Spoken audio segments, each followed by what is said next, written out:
Dāmas un kungi, īpaši fotografi un arī citi interesētie. Mēģiniet izdarīt savu darbu un sāksim.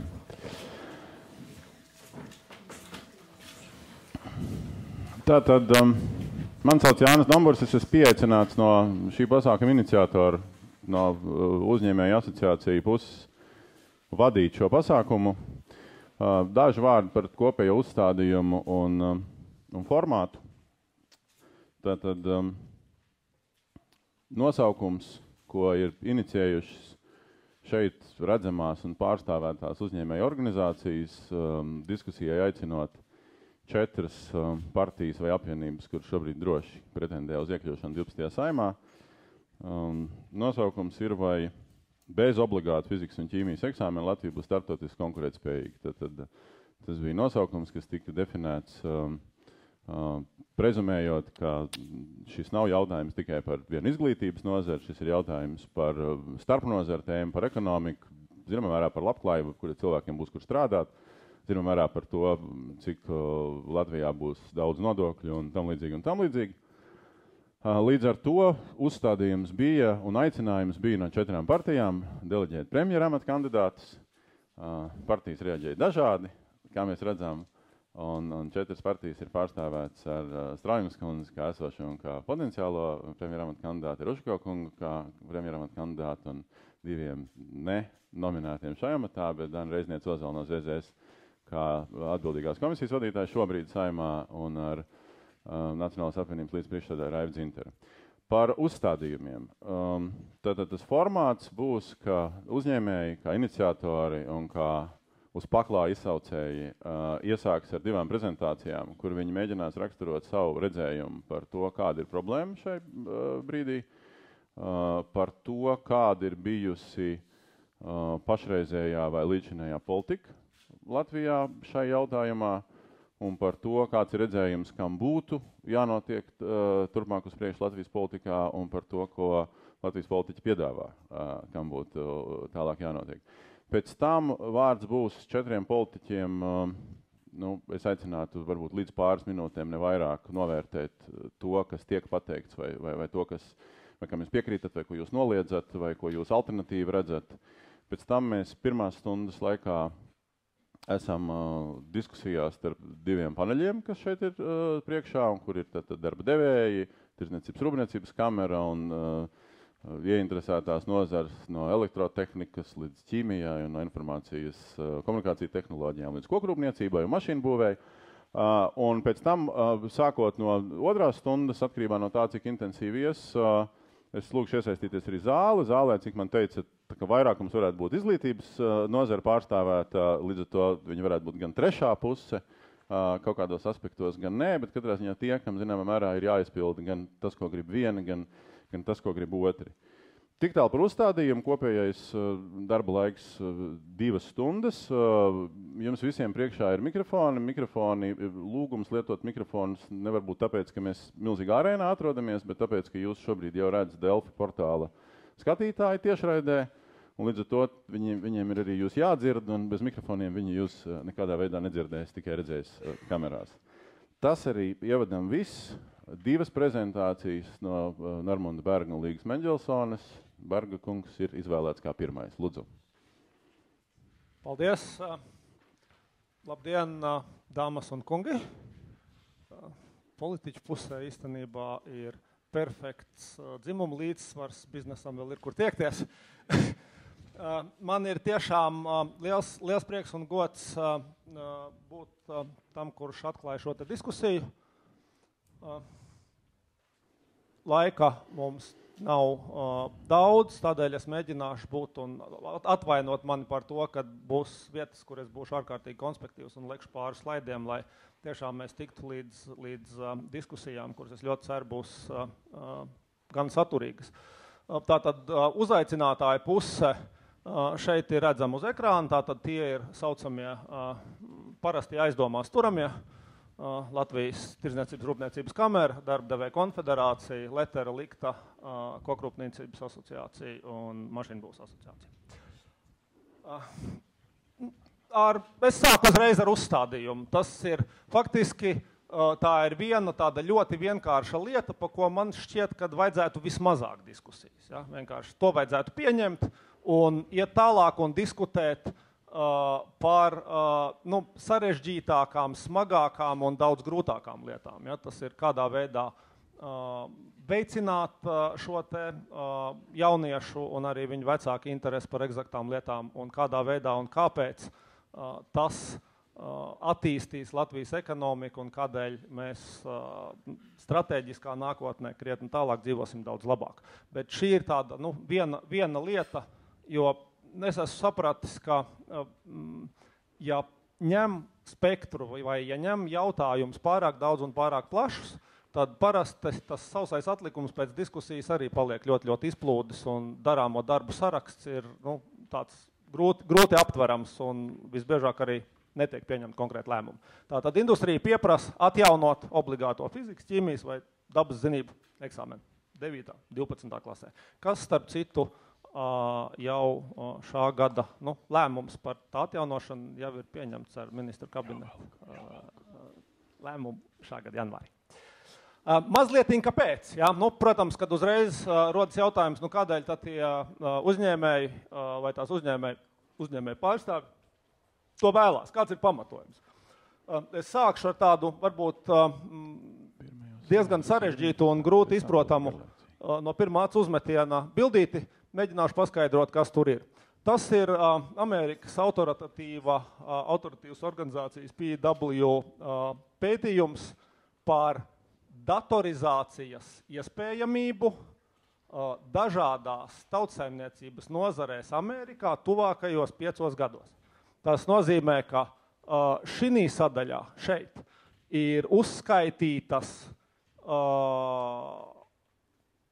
darbības sfēras un amati un cilvēki, kuru ar stipri lielu varbūtību tuvākajā laikā tiks aizstāti ar datorprogrammu vai ar robotiem, kuru darba vietas līdz ar to ir pakļautas augstam riskam. Un savukārt viss šis tautsaimniecības sektors ir pakļauts lielām izmaiņām nākotnē. Un tad, ko mēs šeit redzam? Faktiski ar visaugstāko risku, un tās ir, teiksim, 3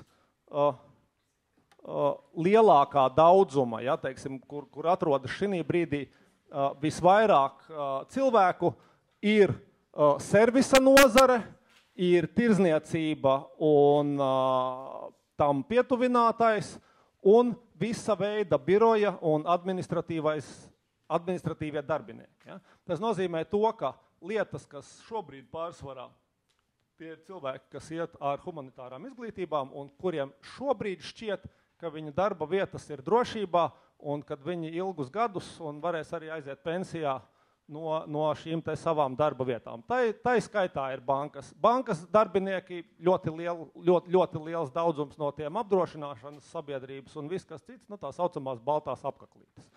Un, lai jūs nemulsina tas, ka šobrīd iet runa pa Ameriku, protams, ka Amerikā šīs te datorizācijas lietas notiek mazliet straujāk un mazliet ātrāk nekā pārējā pasaulē, bet ir jāsaprot, ka mēs dzīvojam globalizētā vidē un tas ļoti ātri arī atnāks pie mums. Tā nav tāla, nesaprotama nākotne, tā ir faktiski jau rītdiena vai parītdiena.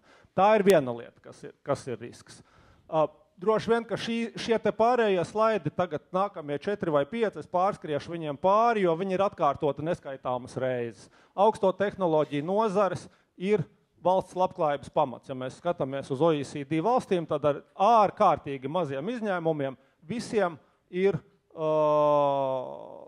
šāda pati struktūra, kad šeit ir salīdzināta Latvija, kas ir sarkana, un Somija, Zviedrija, Dānija, kas ir zaļi, kur mēs redzam, ka šajās te valstīs augsto un vidēji augsto tehnoloģiju nozaru īpatsvars koproduktā ir krietni lielāks. Un šeit mēs redzam šīs te pašas valstis griezumā par IKP uz vienu iedzīvotāju, kur secinājums ir ļoti vienkāršs, vairāk augsts pievienotās vērtības, vairāk augsto tehnoloģiju biznesa, vairāk naudas tiek nopelnīts.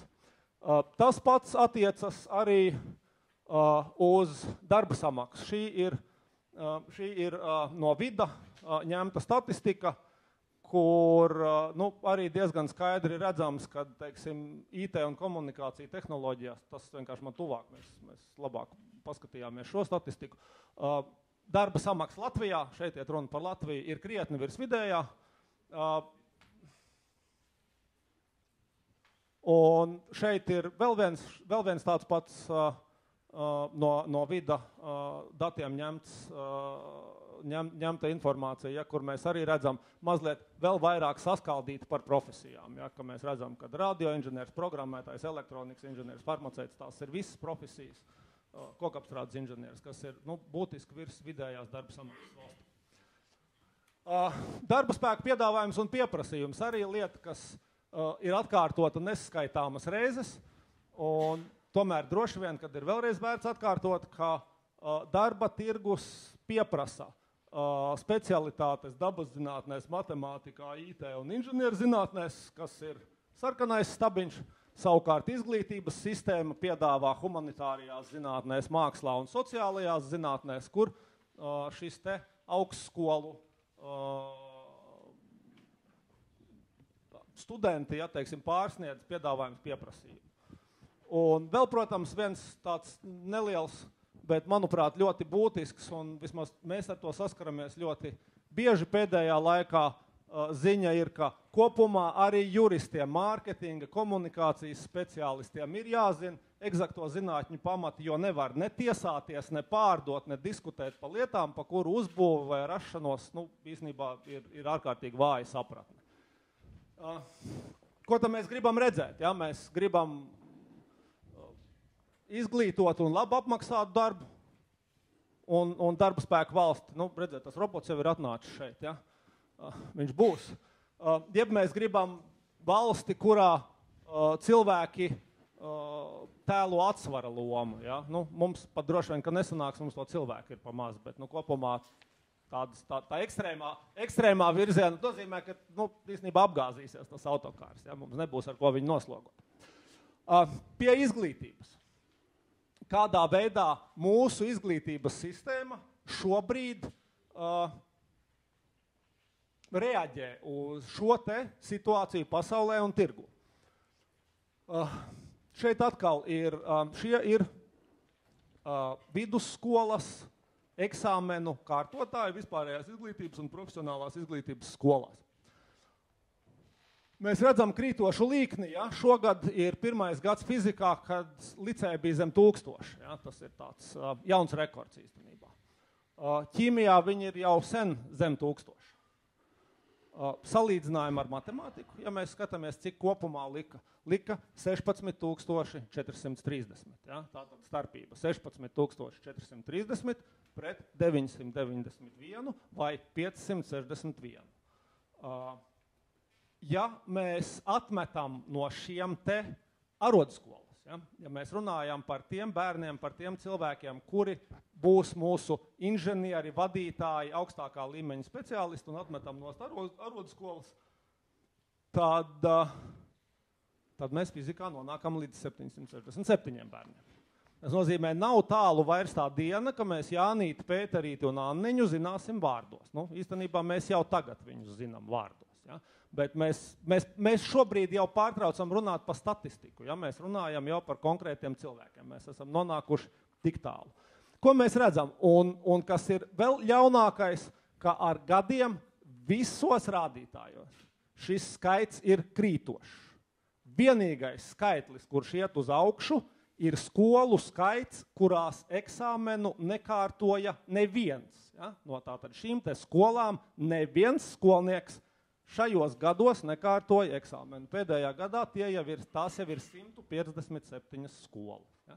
Un man gribas izteikt hipotēzi, ka tajās skolās, kurās gadiem neviens skolnieks nekārto šos te eksāmenus, šos te priekšmetus arī nemāca. Šeit ir tā pati bildīte par skolām. Mēs atļāvāmies saskaitīt šos te bērnus. Šis ir bērnu skaits no skolām, kurās šie bērni ir kārtojuši eksāmenus. Mums ir šis te nulle nozīmē, ka šajās skolās eksāmenu nav kārtojis neviens bērns, Un šis te ir skolu skaits, kurās eksāmenu ir kārtojuši 10 bērni un vairāk. Ja? 10 un vairāk. Pa 10 vairāk daudz nav. Tad, un zaļš, dzeltens, sarkans ir rādītāji pa gadiem. Un mēs redzam atkal 2 stabilas tendences. Ar katru gadu mums pieaug skolu skaits, kurās eksāmenu nekārto neviens bērns, neviens. Ja? Un mums tāpat strauji krīt skolu skaits, kurā eksāmenus kārto 10 bērni un vairāk. Ja?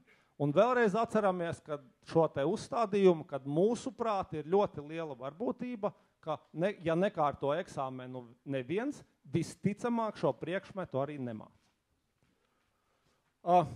Kāda ir situācija matemātikā, kur tiešām 2 gadus atpakaļ, faktiski arī pateicoties mūsu puliņiem, mēs izcīnījām obligāto eksāmenu atpakaļ. Protams, tas ir process, un, protams, man pareizi norādīja, ka šīs te līknes nav īsti korekti zīmēt un tā salīdzināt. Tātad šis te ir eksāmenu kārtotāja atzīmju sadalījums. Ja? Tātad, ja pagājuši gadu kārtoja 17,000 bērni un šogad kārtoja 16,5, tā ir demogrāfija. Ja? Tur nav nekas cits. Tad kopumā šis grafiks rāda, sarkanais ir jaunākie dati, kad kopumā skolnieku atzīmes ir labākas nekā gadu iepriekš. Ja? Šis uzstādījums nav līdz galam korekts tādēļ, ka eksāmenu uzdevumu grūtību nevar precīzi salīdzināt no gada uz gadu. Kaut gan kopumā to vajadzētu censties, jo bērnu sekmes laika griezumā arī vajadzētu spēt salīdzināt, vai ne? Es esmu jau beidzis, gandrīz vai. Starpība starp šiem skaitļiem skaitļi šeit ir svarīgi tādēļ, ka atšķirībā no fizikas un ķīmijas mums, teiksim, studēšanai gatavi, ja, kas ir 60% un vairāk. Šogad bija 4,000 bērni, gadu atpakaļ 3,000. Tas nozīmē, tas materiāls, kas mums ir daudz pieejamāks. Šeit ir dati pār augstskolām. Ja? Ko tad mēs uzņemam? Un secinājums no šīs te tabulas, katrs to var redzēt sev priekšā, es ceru, ir tāds, ka augstskolās ir šausmīgi liels atskaitījuma procents tehniskajās un inženieru fakultātēs. Tas nozīmē, ka augstskolas paņem bērnus, nokonstatē pēc pirmās sesijas, ka šie bērni nespēja nolikt eksāmenus, ja pareizāk sakot, viņi nespēja tos nolikt un viņus atskaita. Līdz ar to darba spēka problēma, tehniskā darba spēka problēma ar vienkāršu mehānisku studiju vietu palielināšanu atrisināt nav iespējams. Ja? Vienkārši tie bērni no skolas nav gatavi. Ko darīt? Īstenībā mēs esam izmisumā, jāsaka tā. Un atpakaļ pie tā, ka es gribēju tiešām savu prezentāciju pabeigt ar tādu vienu uzstādījumu, ko tad mēs prasam, ja? Ar ko sākt. Un tas ir šis. Mēs gribam sākt ar eksāmenu. Mēs gribam, lai tiek pieņemts lēmums, uzstādījums, mēs sāksim kaut ko darīt. Ja? Jo pretējā gadījumā ir tā, ka ir skaidrs, ka tās problēmas ir, viņas nav pirmo gadu, viņas neradās šodien. Ja? Teiksim, par šīm problēmām mēs diskutējam gadus 15 jau. Ja? Diskutējam. Gudri cilvēki esam, diskutējam. Bet īstenībā bēda ir tāda, ka tas pacients tūlīt viņam nevajadzēs šo diskusiju vairāk. Būs liekas, būs problēma atrisinājusies, ja pacients būs beigts. Un nobeidzot uzstādījums, teiksim, tālāk, ka mēs lieliski saprotam. Ja? To bieži mums pārmet, ka jūs tur taisnvirziena, tur bizness, jūs nejēdzat, cik tā sistēma ir kompleksa, cik īstenībā tas nav vienkārši. Mēs saprotam, ka eksāmens nav risinājums, bet tas ir instruments. Un mēs zinām no biznesa, ka, lai biznesa bardakā ieviestu kārtību, ir jāsāk ar auditu, ir jāsāk ar to, ka jāsaskaita, kas mums ir. Šis te eksāmens ir saskaitīšana. Paldies! Paldies Berkungam. Līgai Meņģelsonai lūgums turpināt, cik vien iespējams lakoniski, es saprotu, vairāk ar akcentu, kāda ir bijusi līdzšinējā komunikācija ar varu, gan dažādu politisku amatu līmenī, lai mēs varētu, kamēr vēl tas pacients druski pie dzīvības, lai varētu pēc tam pārēt pie diskusiju žanri.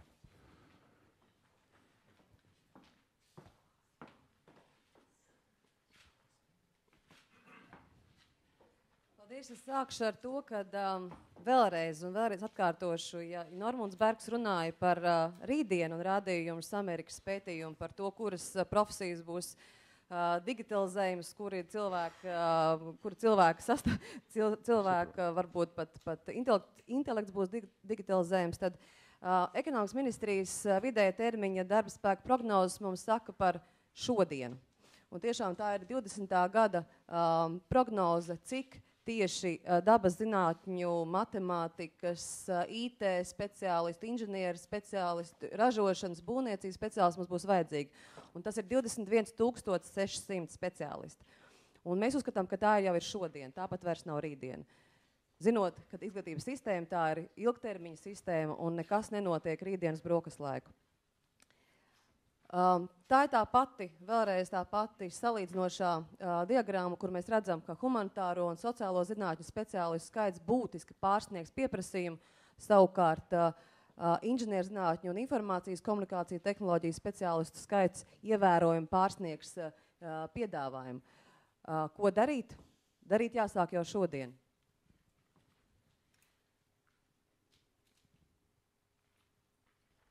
Kas notiek realitātēs? Es gribēju pastāstīt, ka realitātē mēs spēlējam futbolu.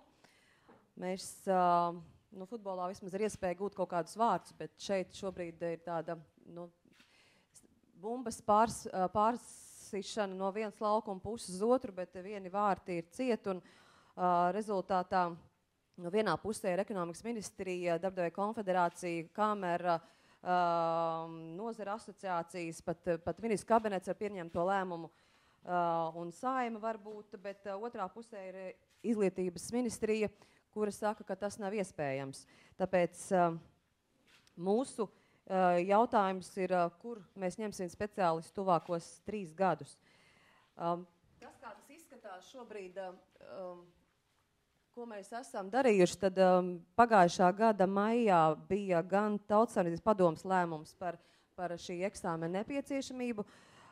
Mēs saņēmām pretī atbildi par jūlijā, kad izglītības ministrijas atbildi par to, ka darba devēji apšaubot reālo darba tirgus pieprasījumu.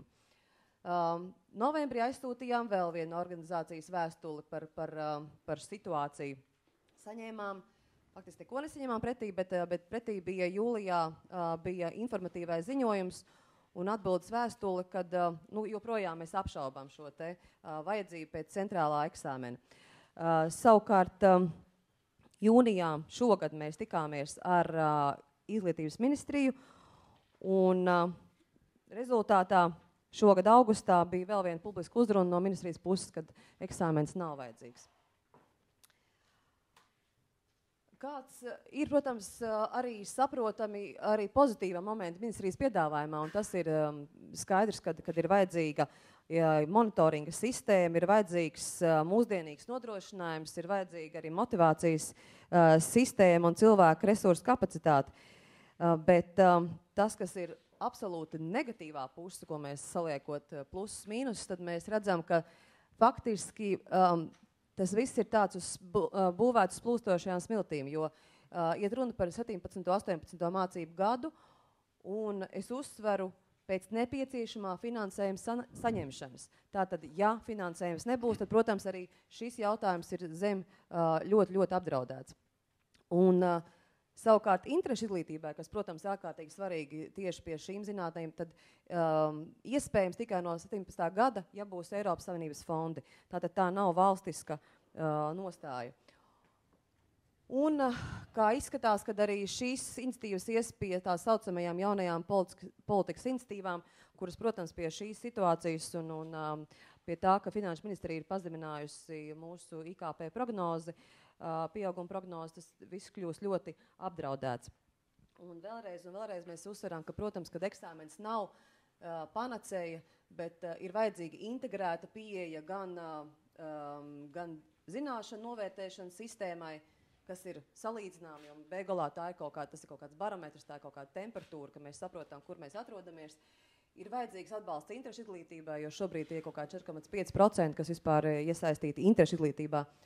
un pedagoģa kvalifikācija un attiecīgs nodrošinājums. Bez šiem 3 vaļiem, protams, kad process nekādā gadījumā neies uz priekšu, bet tikmēr biznesa tiešām, es varu apliecināt, ir faktiski tādā neizpratnē un to gaismu tuneļa galā, kas šajā gadījumā ko mēs varētu teikt, mums ir nacionālās attīstības plāns, kurš pasaka, kad, kādi ir noteiktie mērķi attiecībā uz izglītību un īpaši uz eksaktējām zinībām. Mēs faktiski neredzam nekādu risinājumu tam. Bet līdz tam, protams, jautājums ir, ko darīt. Importēt, pārcelt ražotnes uz citām valstīm. Panalizējām partiju programmas. Skatoties pēc tieši vārdu un terminu lietošanas, tad eksaktās un dabas zinātnes pieminējušas ir 2 partijas. Un tā ir partija Saskaņa un No sirds Latvijai. Ko mums sola partija Saskaņa? Pamatā uzsvars ir uz bezdarba mazināšanu un jaunu darba vietu veidošanu par Eiropas sociālā fonda līdzekļiem. Un jāstiprina Eiropas Savienības valsts sadarbība izglītības jomā. Tas būtu tāds 2 galvenās akcents, varbūt, ka man palabos pēc tam. Savukārt vienotības programmā mēs redzam, ka akcents ir uz uzsākto darbu turpināšanu un sola iesaistīt sociālos partnerus, kas ir labi. Zaļie zemnieki, tur savukārt akcents ir uz reģionālo jautājumu un sola finansējumu pieaugumu. Un Nacionālā apvienība savukārt akcentē valstisko audzināšanu, latgaliešu valodas mācīšanu, sola brīvpusdienas un konkurētspējīgu atalgojumu publiskajā pārvaldē strādājošajiem. Tas ir tas, ko mēs spējām izlobīt no esošajām partiju programmām, un, protams, ka šobrīd mēs būtu ļoti priecīgi dzirdēt, kāds ir jūsu redzējums attiecībā par šo te jautājumu, kas ir, mēs saprotam, ka mēs negribam viņu tā nonivilēt tikai līdz eksāmena jautājumam, jo tas, protams, ir tikai viena maza daļa no visas kopējās problēmas, kas ir, ka mēs ļoti būtiski zaudējam konkurētspēju. Un konkurētspējas jautājumu mēs šobrīd izjūtam ļoti asi arī embargo saistībā, jo tikai tādi speciālisti, kas spēj ātri reaģēt un ir attiecīgām zināšanām ekipēti, viņi spēj kaut ko izdarīt, jo mēs vēlamies šobrīd, lai eksaktās un dabas zinības mācās visi skolēni. Mēs vēlamies, lai paplašināta ir tieši tehniskā jaunrada, un mēs vēlamies ieinteresētus un iedvesmojošus skolotājus. Un mēs vēlamies izglītības līderus, kuri dzird, redz un saprot to, ko no viņiem sagaida sabiedrība. Paldies.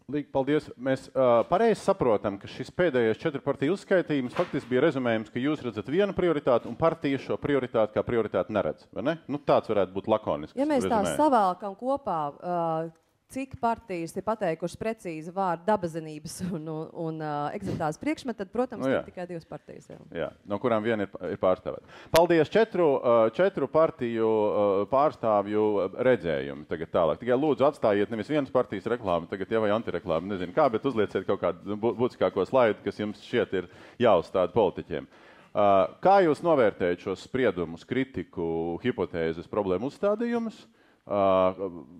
Cik tālu jūs piekrītat vai nepiekrītat, vai kādas jūs redzat alternatīvas, kādus mērķus ar kādiem līdzekļiem sasniedzamas. Es gribētu lūgt ne tikai tāpēc, ka dāmas, bet arī tāpēc, ka viņas ir atbildīgākajos amatos, kad sāka Straujamas kundze un sāka Dana Reizniece Ozola, un pēc tam galā, lai koalīcija atbild Raivs Zintars un Duško kungam būs iespēja novērtēt to no opozīcijas puses. Straujamas kundze, lūdzu. Labdien visiem. Ieslēgts, jā. Skaidrs, mēs visi gribam konkurētspējīgu Latviju, un es neredzu konkurētspējīgu Latviju bez zināšanu ekonomikas. Tas ir skaidrs. Uzreiz, lai noņemtu jautājumu par eksāmeniem, mēs ar Izglītības zinātnes ministru esam vienojušies, ka 16. gadā būs visiem eksāmenis fizika un ķīmijā.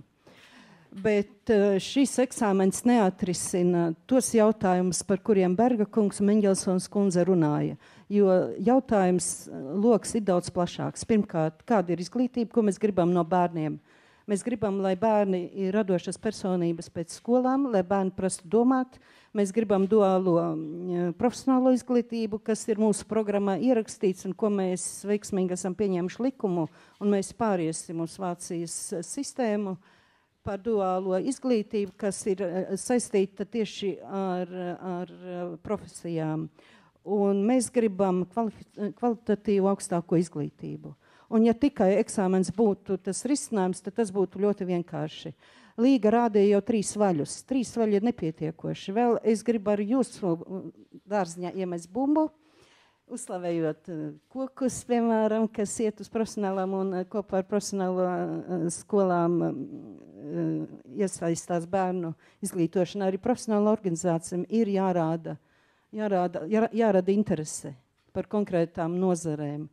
Un te es gribu uzteikt Cēsīs, piemēram, šo zinātnes centru jauniešu, kur parāda, kā fizikā, kā trīši kustas un dažādas citas lietas, un kur jaunie bērni var aiziet un paskatīties, ko nozīmē fizika. Viņš ierauga, kā tas ir dabā, kas notiek ar konkrētu fizikas likumu, un tad parādās fizikas likums, un bērns saprot, kas tas ir fizika. Tā kā šis loks ir daudz plašāks, un to, ko Līga jau minēja, tur ir, mēs ar IZM esam vienojušies gan par satura pilnveidošanu priekšmetos, tātad par skolotāju izglītošanu vairāk. Un pedagogu kvalifikācijas celšanu mēs esam vienojušies, ka diagnosticējušie darbi varētu būt jau nākošgad. Tas nav eksāmens, bet tas ir darbs, kur ir redzams, kas trūks vēl konkrētai skolai, konkrētai klasei tieši fizikā. Un tas ir tā kā ceļa karta skolotājiem tālāk. Tiksim vēl pie vārda, norezumējam šo pirmo atbildi. Tas, ko jūs teicāt 16. gadā ar izglītības ministri fizikā, ķīmijā, kā pilota eksāmeni visiem skolēniem, mēs esam vienojušies. Kā tas praktiski nozīmē, jo šīs valdības pilnvaras, kā mēs zinām, ir nepārāk ilgas vairs? Vai tas nozīmē, ka tas būs oficiāls lēmums, jo mēs esam vienojušies? Mēs lēmums jau pieņemts valdībā, ka fizikas un ķīmijas eksāmens ir janvārī pieņemts. Tā kā tas lēmums jau ir pieņemts, bet es ar ministru esmu vienojusies. Mēs vēl šorīt no rīta runājām, ka 16. gadā būs visiem skolēniem, nosauksim to par pilotu eksāmenu, jo tur parādās jautājums par mūzikas skolām. Es domāju, ka šeit būs jums jautājumi. Paldies, nākamie viedokļi. Reizniec Ozola. Paldies uzņēmējiem. Viņi ļoti precīzi identificēja problēmu un saprot, tas, ko viņi vēlas no mums dzirdēt, ir risinājums un īsais jautājums pašā sākumā, vai mēs piekrītam tam, ka ir nepieciešams obligāts fizikas un ķīmijas eksāmens. Īstā atbilde ir jā. Es arī kā Saeimas komisijas vadītāja, skatoties izglītības attīstības pamatnostādnes, to uzsvēru, bet no formālās puses, te jāsaka, gan ir mazliet pretruna ar to, ko saka Straujums kundze. Augstākajā dokumentā, ka šīs pamatnostādnes ir paredzēts, ka eksāmens būs tikai 15., 16., 17., 18. gadā kā pilota eksāmens. Un tas, kas ir vajadzīgs šo pamatostādņu rīcības plānā, noteikti precīzi datumu, kad šis eksāmens būs obligāts. Un šeit, es domāju, ir vairāk arī tādi praktiski priekšnosacījumi, lai izlēmtu, kurš ir labākais gads, jo eksāmenu ieviest šodien vai rīt, es domāju, arī nebūtu prāta darbs, jo pirmkārt ir jāsaprot, ko es vairāk kārt arī ministrijā esmu jautājusi, vai mums ir pietiekams skaits kvalificētu skolotāju, īpaši mazajās lauku skolās, kas varētu mācīt šo fiziku un ķīmiju un sagatavot bērnus eksāmenam, vai mums ir pietiekami laba materiāla tehniskā bāze. Šobrīd mums ir beidzies gandrīz viens Eiropas Savienības finansēts plānošanas periods, kur 45% no vidusskolēniem ir nodrošināta iespēja mācīties šos priekšmetus labi aprīkotos kabinetos, pārējiem vidusskolēniem un 7. un 9. klašu skolēniem šādas iespējas nav. Nākamajā plānošanas periodā ir obligāti jāparedz finansējums dabzinību kabinetu sakārtošanai šajā periodā 7. 9. klases un vidusskolām, arī tiem, kur vēl līdz šim to nesaņēma. Un trešais ir skolēnu intereses radīšana, jo, mums patiesībā zaļzemniekiem ir vesela sadaļa no mūsu programmas izglītota sabiedrība ar vairākiem apakšpunktiem. Ja jūs neredzat precīzi arī eksakto priekšmetu vārdu, tad tajos formulējumos, kas šeit ir, visur tas ir noslēpts un sākot jau ar mūsdienīgu izglītības satura izveidi. Ja mēs paskatāmies starptautiskas pētījumus, mēs redzam, ka mazāk kā pusi no tiem bērniem, kas iet šobrīd skolā, jūtas laimīgi. Un es nebaidos to teikt, jo tas, manuprāt, ir liels rādītājs. Ja bērns jau 5. klasē, viņam zūd interesi vispār par mācībām un zūd interesi arī par tehniskiem priekšmetiem, es domāju, tā arī ir mācību satura problēma. Mēģinam rezumēt jūsu atbildi. Vai ZZS šodien jūsu personā papildina savus priekšvēlēšanu uzstādījumus ar daudzajiem līdzinējiem tekstiem? Tā nav papildināšana, tā ir apstiprināšana. Jūs apstiprināt ko? Jūs apstiprināt, ka jūs esat par pilotu projektu, jūs apstiprināt, ka vēl būs jādomā, vai ir pietiekams skolas un aprīkojums? Tas, ko es sākumā sacīju, ka eksāmena ieviešana nav vienīgais universālais līdzeklis, bet tā ir obligāta nepieciešamība. Īsā atbilde ir jā, bet papildus tam ir vide jāsakārto, pedagogs jāsagatavo un skolēnu motivācija jānodrošina ar interešu izglītību, kas ir, piemēram, vasaras skolas, kas ir cik ilgs laiks tam ir vajadzīgs? Kam tieši? Roma neuzcēla vienā gadā un izglītības reforma Somijā prasīja 20 gadus. Tā kā tas nav vienas dienas jautājums.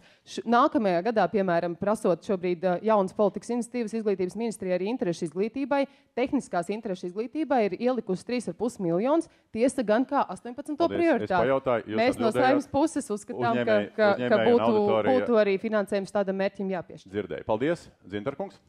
Paldies. Prieks par to, ka šobrīd laikam neviens nav apšaubījis problēmas būtību. To, ka šīs zemā skolāna interesi par STEM, tas ir jautājums, kas jau šobrīd un ilgtermiņā noteikti ietekmēs stāvokli mūsu tautsēmniecībā. Tas, kas publiski bieži vien izskan, kā mantra jau tiek atskaņots tas, ka centralizētais eksāmens nav brīnuma nūjiņa. Manuprāt, arī idejas autori nekad nav apgalvojuši un neko teikuši par brīnumu nūjiņu. Ja tās brīnumu nūjiņu vispār būtu iespējami, tad diez vai būtu nepieciešama šeit mums diskusija. Tātad, kā jau izskanēja, tas ir viens no līdzekļiem. Es pat teiktu, ka līdzeklis, kas satura arī zināms mīnus, kas ir jāatzīst, līdzeklis, kas varbūt pat nav pats būtiskākais, bet bez kura arī droši vien nevar iztikt. Un šeit kā instrumenta priešrocības tika izteikti tātad esošās situācijas konstatēšana vai mērīšana. Es gribētu minēt vēl vienu lietu, ka tas novērstu vieglākā ceļa izvēles faktori. Jo, protams, mūsdienās ik viens mūsu sabiedrībā aktīvs cilvēks, tāpat arī skolēns, bieži vien meklē iespējas, kā padarīt darbu, ieguldot pēc iespējas mazāk enerģijas un resursu. Un tas ir tikai normāli. Un, ja cilvēks zina, ka gala rezultātā viņam nebūs zināms standarts un novērtējums, tad kā labi neizvēlēties vieglāku ceļu, īpaši tajā attiecīgajā vecumā. Ir, protams, kā jau apgalvoja mīnus. Pirmkārt, ir jāparedz izņēmumu. Nacionālā apvienība atbalstīs centralizēto eksāmenu, jau atbalsta, un komisijas sēdēs, kur šis jautājums tika apskatīts, mēs šo viedokli esam pauduši, bet mēs arī vienlīdz sakam, ka būs nepieciešami izņēmumi, un pirmkārt tātad attiecībā uz mūzikas un mākslas skolām kultūras ministrijas pakļautību esošām izglītības iestādēm. Par mīnusiem, ko arī teikuši ir pedagogi un skolu vadītāji, ka eksāmens un skaitā olimpiāda tam ir gan mobilizējošs faktors, bet tas arī ietver zināmu sacensības principu. Un tur, kur ir sacensība, tur šis eksāmens, diemžēl, var kļūt arī par pašmērķi. Proti skolotāji tā vietā, lai visiem skolāniem radītu maksimāli interesi, izmantotu šo cilvēcīgo dzīvo pieeju, bieži vien ir koncentrēšanās tikai uz eksāmena rezultātu sasniegumiem. Tāpēc arī ļoti būtiski domāt par to, kāds ir šis eksāmens, lai šo mīnusu ņemtu vērā. Zintarkungs, rezumējam, jūs esat par, izsakat mīnusus, par no kura gada vai arī nevarat konkretizēt no kura gada? Tiklīdz tas ir iespējams, tā kā tas ir vairāk jautājums izglītības ministrijas pārstāvjiem. Un visbeidzot, tātad, protams, ka šis viens instruments nedarbosies bez pārējiem instrumentiem. Es 4 būtiskākos akcentēšu. Pirmkārt, tā materiāla tehniskā bāze, otrkārt, saskarsme skolāniem ar praktiķiem ikdienā, treškārt, kvalitīvu pasniegšanu un ceturtkārt, eksaktā virziena prestiža sabiedrībā, ko es, diemžēl, laika trūkuma dēļ šobrīd nevarētu izvērst, bet kas būtu diskusijas vērts. Paldies. Paldies. Ušakokungs, kurš nav bijis atšķirībā no 3 runātājiem koalīcijā līdz šim, tad droši vien, ka gan kā opozīcija, gan kā viens no piedāvājumiem. Ja mēs runājam par prezentāciju, es vēl gribētu piebilst, ka no tiem cilvēkiem, ļoti nedaudziem cilvēkiem, kas kārto eksāmenus fizika un ķīmē, viņiem rezultāti nav spidoši. Mums sanāca vidēja atzeme ķīmēs eksāmenos ir 63%, kas ir puslīdz normāli, bet ņemot vērā, ka tie ir cilvēki, kas brīvprātīgi izvēlēja šo eksāmenu kārtot, tas nav nekas īpaši labs. Savukārt fizikā, ja mēs runājam atkal par tiem cilvēkiem, kas brīvprātīgi izvēlējas šo eksāmenu, 53%. Tas nozīmē, ka viņiem ir pēc būtības, pēc vecas sistēmas, tāds stabils rīnieks. Ļoti švaki. Un tas ir, mēs runājam par tiem cilvēkiem, kas izvēlējas. Un tas nozīmē, ka 16. gadā to, ko mēs dabūsim ļoti, ļoti daudz skolēnu ar ļoti sliktam atzīmēm. Un tas būs vienīgais rezultāts, pateicoties centralizētam eksāmenam uz 16. gadu. Tas ir viens. Es nesaku, ka nevajag to centralizēt eksāmenus. Vienkārši mēs visi piekrītam tam, ka eksāmenis ir instruments, nevis mērķis. Un pirmais rezultāts, izmantojot šo instrumentu 16. gada, mums būs daudz skolēnu ar sliktiem rezultātiem. Mums vēl ir jāsaprot, ka problēma ar skolotājiem, kas prot pasniegt fiziku un ķīmiju, īpaši ņemot vērā, ka jau tie, kas macās, nav zvaigznes, liela daļa no tiem. Viegli nebūs. Rīga plus mīnus patreiz mums nav deficītā, mēs runājam par skolotājiem fiziku un ķīmiju. Cits pašvaldības ir. Un ja mēs iesim tālāk, mums no vienas puses ir skaidrs, ka šie priekšmeti nav topa, nav prestīži, nav pieprasīti, tāpēc, ka daudzēji uzskata, ka tas nav vajadzīgs. Un šeit es pateiktu, ka, piemēram, pašvaldības ar lielāku prieku kopā ar jums, palīdzot vienkārši izplatīt informāciju par skolām, ar tikai vienīgu skrejlapu. Ot šis slaids, ko jūs rādījat savā prezentācijā, atalgojums 100% vidējs, ja tev arī atvainojas tehniska izglītība, tev ir 150 vai 160% vai 200%. Sagatavosim šos materiālus un 3 gadus izplatīsim pa skolām, lai bērniem tāda veida vienkārši savest kārtības smadzenes. Tu nevar neaģitēt, ne ar skaistiem vārdiem parādīt vienkārši ciparus, atalgojums. Un cilvēki saks, es atvainojos, lielāku uzmanību pievērst tam, ko mācīties un ko pēc tam izvēlēties kā tālāk savu profesiju. Un tālāk, ja mēs ejam, skaidrs, ka šīs process, lai mums nodrošinātu visiem, lai mums visi skolēni plus mīnus labi zinātu ķīmiju un fiziku, tas prasīs ļoti daudz laika. Ļoti, ļoti daudz laika. Iespējams, vairāk nekā līdz 2020. gadam. Bet Ušakovkungs rezumēja, tātad jūs piekrītat, sakat, ka sākums būs ar sliktām atzīmēm, paralēli jātaisa aģitācija? Ja jūs dosiet man vēl 2 minūtes, es arī... 2 tagad šobrīd noteikti, ne? Tas nozīmē, ka mums vajag koncentrēties uz tā, ka izvēlēties katra pašvaldība, skolas, sadarbība ar darba devējiem reklamēt, kas specializēs šajos priekšmetos. Ja jums vajag 21 600 darbinieki, kam ir atbilstoša izglītība, mums vajag koncentrēties, strādāt kopā ar pašvaldībām, piemēram, Rīga, mēs varētu, ja mēs pastrādāsim ļoti aktīvi šogad, mēs nākamgad varētu, piemēram, atrast vienu skolu vai pārprofilēt esošu tieši šajā specializācijā. Mums patreiz Rīga kārto ķīmiju 212, fiziku 280. Šos ciprus summēt nedrīkst. Tas nozīmē, ka plus mīnus 300 bērni. Maziņa skola sanāks, ja viņus visus savākt. Ar reklāmu, ar piepulēm mēs varam savākt cilvēkus. Tas Paldies. Ir viens. Otrais - ārotskolas. Pie tā mēs varam atgriezties pie tālāk diskusijas. Paldies. Uzņēmēji ir dzirdējuši diskusijas žanrs. Lūdzu, komentāri, jautājumi. Bergkungs. Īsais komentārs par eksāmenu un vidējām atzīmēm. Šeit to nedrīkst lietot. Ideāls eksāmens ir uzdizainēts tā, ka vidējā atzīme ir 50%. Saprotiet, Ušakovkungs, ja jums liktu eksāmenu 10 reizes pietupties, piemēram, es nešaubos, jūs dabūtu 100%. Ja eksāmenu uzdevums būtu pietupties 1000 reizes, tas rezultāts būtu cits. Ja? Un tieši tāpat ir ar eksāmenu. Normāli, tad, kad viņu dizainē, ir nepieciešams tas vidējās skolēnu zināšanu līmenis.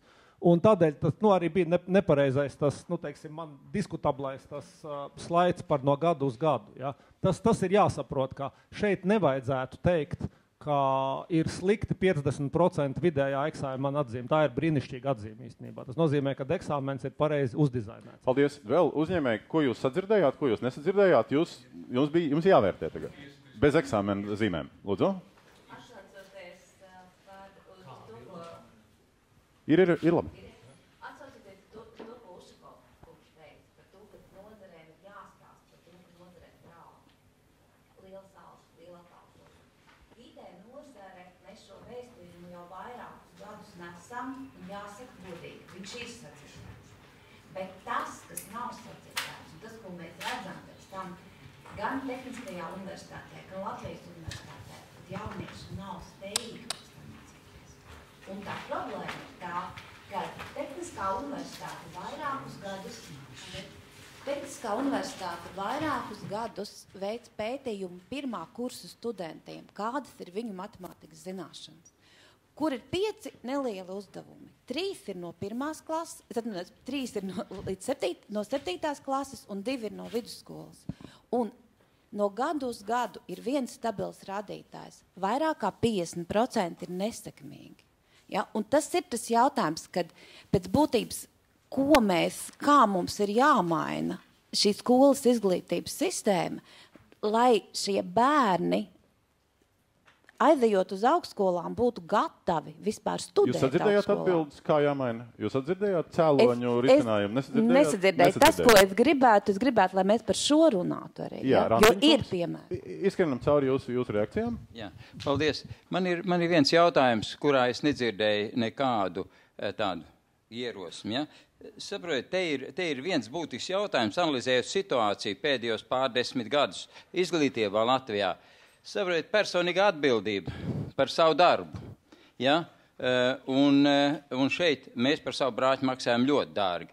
Piedodiet, ja jaunietis beidzot pamat izglītību nevar normāli mācīties profesionālās izglītības iestādēs, ja pirmo pusgadu ir jāmāc elementārā matemātika un fizika, un tāpat tas ir pēc vidusskolas beigšanas, ja nevar normāli sākt studijas, bet pusgads ir jāziedo no augstākās izglītības, lai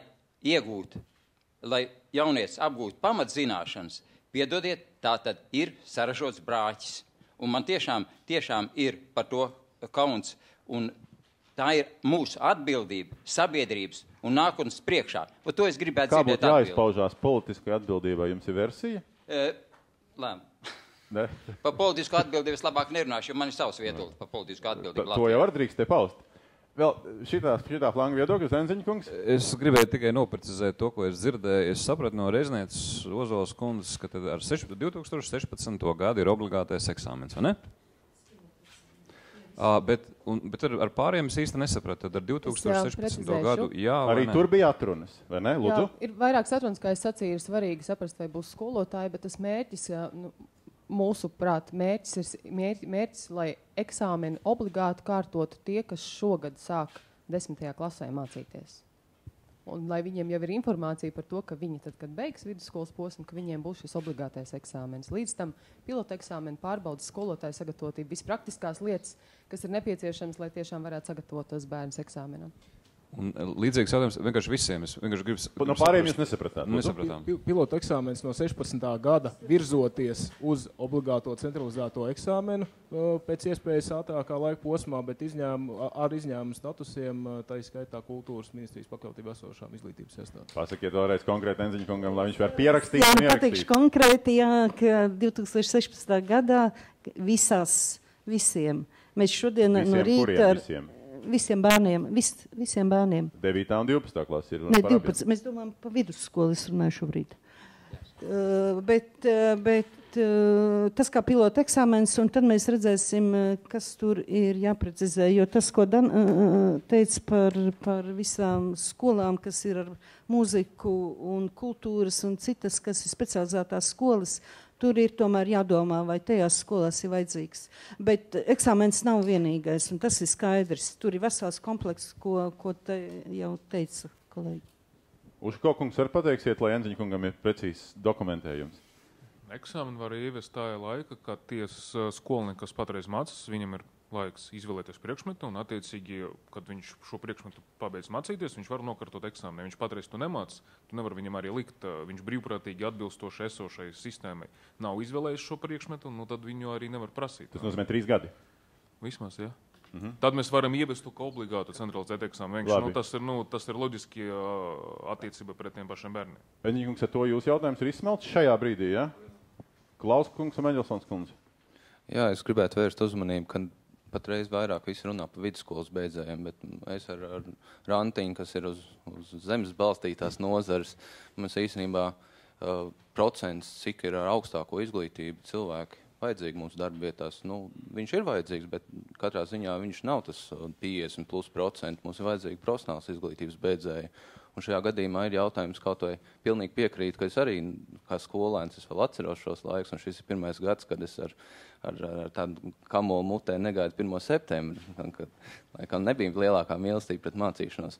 Bet, jebkurā gadījumā, es, protams, saprotu to, ka nevar, jo es sāku 9. klasē iet, ka man tagad būtu jāliek eksāmens, bet tad ir skaidri arī jānosprauž, kas tad tā ir 7. klase, kas šobrīd sāk tāds pats atrunu, arī jāuzliek. Bet jūs nesadzirdat pagaidām skaidrību par šo līmeni? Es nesadzirdu galīgi par pamatskolu, kas īstenībā ir ļoti, ļoti svarīgs, jo mums ir jāvirza Latvijā sabiedrībā, ka profesionāla izglītība, to saprotot, profens, kad viņas ir prestižs un viņās ir labi darbinieki. Paldies, lūdzu, jā. Bija vēl kaut kāds otrs. Šis būtībā ar visiem 4 lūgums ir tad lakoniski, bet skaidri atbildēt. Jebkurš, lūdzu. Esmu beidzis jau to īso savu iespēju pateikt viedoklī, ka arotskolas ir viens no tiem svarīgākajiem jautājumiem, jo no tiem 21 000, kas jums ir nepieciešami, es šaubos, ka pat 50% ir nepieciešama ar augstāku izglītību. Patreiz arotskolas mums ir tā, kā pabērnu loma, maigi izsakoties.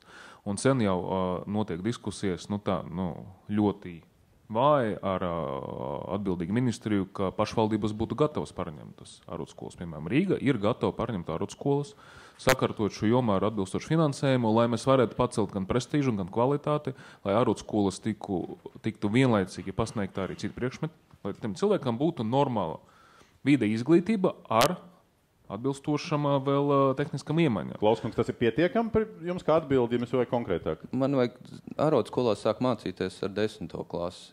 Jautājums, kurā klasē mēs sākam pamatskolā mācīt, uzlikt uzstādījumu, kad kura klasa šogad sākot zinās, ka viņiem būs jābeidz 9. klase fizika un ķīmija. Šeit ir jautājums tiem cilvēkiem, kas patreiz liek programmā. Es nedomāju, ka mums vajadzētu kardināli mainīt, no kuras gada sākt pasniegt fiziku un ķīmiju. Jautājums ir, kurai klasē būs jārēķinās, ka viņi beidzot 9. klasi būs jāliek eksāmenis. Tas ir 7. klases, tagad skolēniem 6. klases, vai ar tie, kas pirmā klasītē sāk iet tikai? Saka, no zāles priekšā no 8. ir šobrīd zināšana. Tad faktiski mēs arī 16. gadā varam sagaidīt, ka 9. klase liek centralizēto eksāmenu.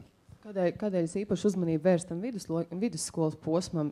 Vidusskola ir tas periods, kad skolēns var izvēlēties mācīties apvienoto dabaszinību priekšmetu, nemācoties atsevišķi fiziku un ķīmiju. Un man būtu svarīgi, lai viņi tad, kad izvēle šo darbu, viņi apzinās, ka viņiem būs eksāmens galā jākārto.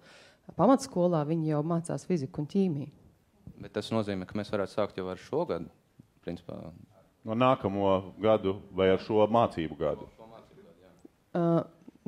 Priekšnosacījums gan ir tas pats, ko es sacīju, kas ir Izglītības ministrijai jāatbild par fizikas un ķīmijas skolotājiem. Jūs paši arī, prezentācijā nebija gan pietiekami liels akcents, bet jūs arī paši minējāt, ka skolotāji pieejamība... Kāpēc jūs vēl neesat dabījis atbildi no ministrijas? Nevar dabūt jautāju, gan jau vairāk kārt. Un arī tas ir uzdots Izglītības ministrijai kā precīzs uzdevums, lai viņi varētu noteikt precīzu datumu, kurā gadā mēs varam ieviest obligātu eksāmenu. Tas ir uzdevums. Bet jūs taču esat politiķi, kas viņiem ir priekšnieks. Vēlreiz, es gribētu atkārtot, ka 16. gadā mēs runājam, ka varētu būt kā pilota eksāmens visiem skolēniem šis.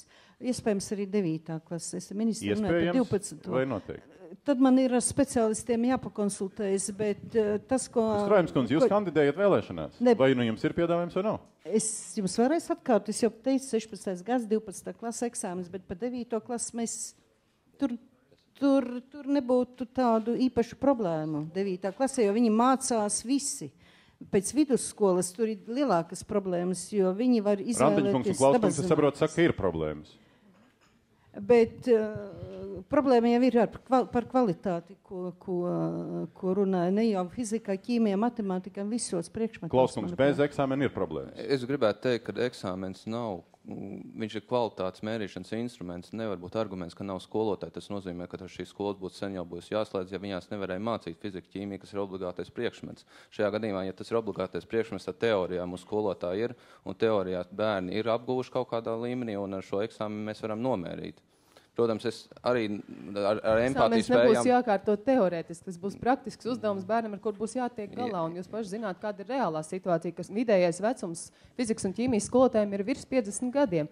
Tieši tādēļ, manuprāt, ir arī jāsāk ar īpaši atbalstu jauniem pedagogiem, samazinot kopējo skolotāju skaitu, kādu mēs vispār sagatavojam, bet nodrošinot stipendijas tiem skolotājiem, kas ir, grib kļūt par skolotājiem fizikas un ķīmijas posmā, un tad, kad viņi iet uz skolām strādāt, viņi pirmos gadus vēl dabūt papildus. Ļaujiet Randiņkungam pateikt, beidzot dodiet vārdu Zinterkungam. Es ļoti atvainojos, bet, ziniet, manā uztverē tās viss ir atrunas, ja? Jo arī par tiem dabas zinību kabinetiem viena epopēja jau bija, kad iekārtoja, ka neiznāk tāpat kā ar slimnīcām, ja? Kad nauda pēc tam ir izsviest vējā un netiek reāli izmantot šodien esošie kabinets skolās. Un arī par skolotājiem, piedodiet, te ir arī nav obligāti tajā vecumā, nav tādas zinības, lai būtu jābeidz fizmatu. Ja? Ir pilnīgi matemātikas skolotājiem var un vajag apvienot, jo mums ir skolas vairāk un skolotāji vairāk nekā mums vajadzīgs ir šodien skolēni, cik paldies, mums ir. Ja? Randiņkungs, paldies. Zinderkungam par pamatskolām atbildi. Ja mēs salīdzinām instrumenta liederību, ka instrumenta liederību attiecinot uz vidusskolu un attiecinot uz 9. klasēm, tad manā skatījumā šīs 9. klases ir pat būtiskāks. Jo tajā laika posmā, kad skolāns ir mazāk to skolānu, kas ir izdarījuši skaidru izvēli, tad, protams, šis motivējošais faktors ir daudz nozīmīgāks. Tad, ja mēs runājam 16. gadu, pirmkārt jāizvērtā iespējas tieši par 9. klasēm un arī par 12. Bet jāizvērtē, bet jūs politiskais piedāvājums šobrīd? Nē, mēs esam noteikti par un atbalstīsim tik līdz tas ir iespējams. Šobrīd mēs nevaram, mums nav tik daudz datu. Bet kā mērīt iespējamību? Tas ir tas, par ko mēs šobrīd diskutējam. Meģelsons kundzei komentāri jautājumi. Jā, šeit divas lietas. Protams, mēs gribam noskaidrot šodien šeit un tagad, kāda ir jūsu lēmuma, jūsu uzskati un jūsu programma. Bet es gribēju vēl vienu aspektu, ko mēs esam jau runājuši gan ar asociācijām un uzņēmējiem, ka mēs esam aizbraukuši kaut kādā dīvainā grāvī, jo, ja atceramies tālo 90. gadu vidu, tad mēs visi pieņēmām lēmumu, ka ļausim pamatskolās sākt lielās izvēles. Un tad mēs nonācām pie tā, kur esam šobrīd, ka izejot no skolas, faktiski jaunie cilvēki nav aprīkoti ar pilnu instrumentu kasti. Tātad viņiem, zināmā mērā, mēs ar izglītības sistēmu, ko mēs izdarām, mēs viņiem faktiski atņemam iespēju izvēlēties. Un neiet runa par to, ka, lai viņi vidusskolu beidzot zinātu tiešām nanotehnoloģijas vai nezinu kādā līmenī, bet viņam ir iespēja izvēlēties. Un, protams, ka mums ir no darbdevēja viedokļa vajadzīgi gan inženieri, gan arī mārketinga cilvēki, gan mūziķi. Bet tā baža ir par to, ka mēs tik ļoti gribam specializēties jau pamatskolā, vidusskolā, kad jaunie cilvēki tieši tā, viņi vēl nav gatavi pieņemt tādu līmeņa lēmumus par to dziedāšanu vai matemātiku. Burkāni vai saldējums? Konkrēts jautājums. Šobrīd no šī jautājums ir, vai tomēr, kā jūs uzskatāt, vai šim obligātajam minimumam, kas bija vienmēr klasiskās ģimnāzijas pamatprincipā, kad ir literatūra, valoda, matemātika, fizika, ķīmija, un tas bija tas obligātais minimums, tas pamats, uz kā tu varēji būvēt visu, ko tu vien izvēlējies dzīvē. Šobrīd mēs esam tādā aizgājuši, varam vērtēt, nevērtēt, izvēlēties, un tad, protams, ka jaunieši mums, nezinu, vai pēc 10 gadiem teiks paldies par to. Kādas atbildes, lūdzu? Uzškokungs? Šeit, ja mēs runājam par visiem plāniem, tomēr arī vajadzētu pieturēties pie principa, ka aptvert neaptveramu uzreiz nav iespējams. Ja mēs runājam par to, kas būs ar skolām, ar izglītības kvalitāte visus priekšmetos. Mums ir jāsaprot, ka mums ir drausmīgas problēmas ar skolotājiem. Mums ir skolotāja vecums. Rīga nav slikta situācija. Absolūtais vairākums ir vai no penses vai no piepenses vecuma. Un ir pilns ar skolām Rīga, kur jau gadiem ilgi neredzēja neviena jauna skolotāja, kas atnāk pie viņiem strādāt. Un pieesošas atalgojuma sistēmas, pieesošam visam tendencam ar to, ka pieaugs atalgojuma skolotājiem, skaidrs, ka mums strauji situācija, maigi iesakoties, nelabosies. Un līdz ar to es piedāvāju atgriezties pie sarunas sākuma, koncentrēties Katra pašvaldība, sakot ar lielu pašvaldību, mums tā, ka veidojam pa vienai vai nu skolai vai nu ģimnāzijai, kas specializē šajās priekšmetos. Mums vajag skaidrs, jā, eksāmenam ir jābūt, tas ir ļoti labs instruments, kā vispār saprast, kas mums notiek, cik mums ir tā dramatiska situācija. Vai tas ir tikai instruments, tas ir kā termometrs, nekas cits. Paldies citiem politiķiem par šo jautājumu. Un īsti nevar piekrist, jo izņēmums no kopējās sistēmas veidojot atsevišķi izcils skolas nebūs risinājums. To, ko darba devēja šeit uzrāda, ka kopējais zināšanas līmenis skolēniem ir ļoti zems. Un te es vēlos pievērst uzmanību vēl vienam jautājumam. Mums arī lasīt prasme Latvijā ir ļoti, ļoti zema. Un, lai apgūtu fiziku un matemātiku, ir jāsaprot bērnam tas, ko viņš ir izlasījis, jāspēj uztvert. Un nevar arī otrā grāvī, kad cits prasmes netiek attīstīts. Tā kā arī šajā ziņā vēl mācību saturs ir būtiski jāuzlabo, lai tās vajadzīgās prasmes vienkārši bērns apgūtu. Un viņš būtu spējīgs risināt uzdevumu, kas ir sarežģītāks par 2+2. Paldies, Trājums kundze, Zintarkungs. Ja runājam par līdz 9. klasē, tur nav izvēles to, ko Līga teica. Tur visi mācās visu, bet vidusskolā man ir liels prieks, ka ir atcelts tas likums, kas bija kādreiz, kur varēja nemācīties vispār fiziku un ķīmiju. Tagad tāds izvēles nav. Tagad vai nu mācās fiziku, ķīmiju, vai mācās komplekso priekšmetu. Līdz ar to bērni mācās. Tā kā vairs nav šī kas bija kādreiz, ka tu varēji pabeigt skolu bez ķīmijas un viss kārtībā. Un te jau, nu jā, es atbalstītu tiešām mazāk izvēles, bet skolā ir jābūt, mēs nevaram kalt formulas, skolā jāmāca domāt, un skolā jāmāca saprast. Un eksāmens nav vienīgais. Ir daudz citas lietas, kas mums jārunā. Gan sasaistē ar darba devējiem potenciāli jau varbūt arī vidusskolā. Gan skolotāja kvalifikācija, kur ir mums iespējamā misija un citi daži, kas ir iniciatīvas bagātas, teiksim,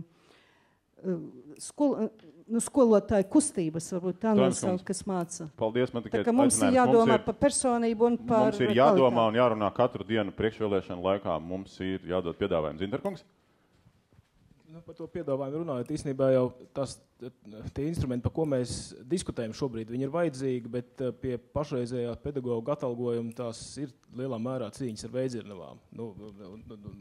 Novērst šo situāciju ar pirmspensijas vecuma skolotājiem, kuri ir tik lielā īpatsvarā ar pasniegšanas kvalitāti, mēs to nevaram atrisināt. Nav tās brīnuma nūjiņas, un tā brīnuma nūjiņa, Tūla Domburkungs uzdos jautājumu, kurā gadā, pa cik mēs palielināsim pedagoga algas, uz ko diez vai kāds šeit godīgi spēs atbildēt, nezinot visus apstākļus, bet tas, protams, viss sākums. Bet tāpat laikā ir kaut kādas lietas, ko mēs varam izdarīt, un šis sabiedrības noskaņojums, tātad kaut vai es šajā gadījumā piekritīšu savam mūžīgam oponentam Ušakova kungam, ka sabiedrības informēšana skolēnu un viņu vecāku informēšana ir viens no risinājumiem, jo tā statistika, ko mēs šobrīd saņemam, piemēram, ekonomikas ministrijas darba tirgus ziņojums 2012. gadā norāda, ka augstākās izglītības beidzēji sadalījumā pa izglītības tematiskajām grupām tieši inženierzinātnes, ražošana, būvniecība ir ar salīdzinoši proporcionāli viena no lielākiem bezdarba rādītājiem, salīdzinājumā ar to pašu sociālajām zinātnēm, komerczinībām, tiesībām. Protams, te ir nianses, un tāpat laikā ir arī darbspēka trūkums. Bet tā ir informācija, kas cirkulē, un tas neliek man kā skolēnam vai skolēnu vecākiem būt ļoti drošam, ka izvēloties šo virzienu, es varu justies par savu nākotni. Un kā politiķim, ko tas liek domāt jums? Tieši to, ko es jums tagad saku. Labi. Bāliņas kundze? Es gribētu teikt tā, ka savā laikā mācīja, kas ir revolucionārā situācija, un tad bija tā, ka apakšslāņi vairs negrib dzīvot pa vecam. Un faktiski, zināmā mērā, ar izglītības sistēmu mēs esam nonākuši šādā situācijā. Ir vairākas sabiedriskas kustības pieminētā iespējamā misija. Tas nāk no sabiedrības. Ja? IT nozarē mēs esam sapratuši, ka ar programmēšanas mācību skolā arī ir milzu problēmas. Un IT kompānijas Accenture, mēs esam veidojuši mācību materiālus, atbalstu skolotājiem. Mēs strādājam ar skolotājiem, ar skolotāju asociācijām. Fizmatos ir jauno fiziķu skola, kur fizmati strādā ar skolotājiem, ar skolēniem. Pēc būtības, es domāju, ka mums ir krīze.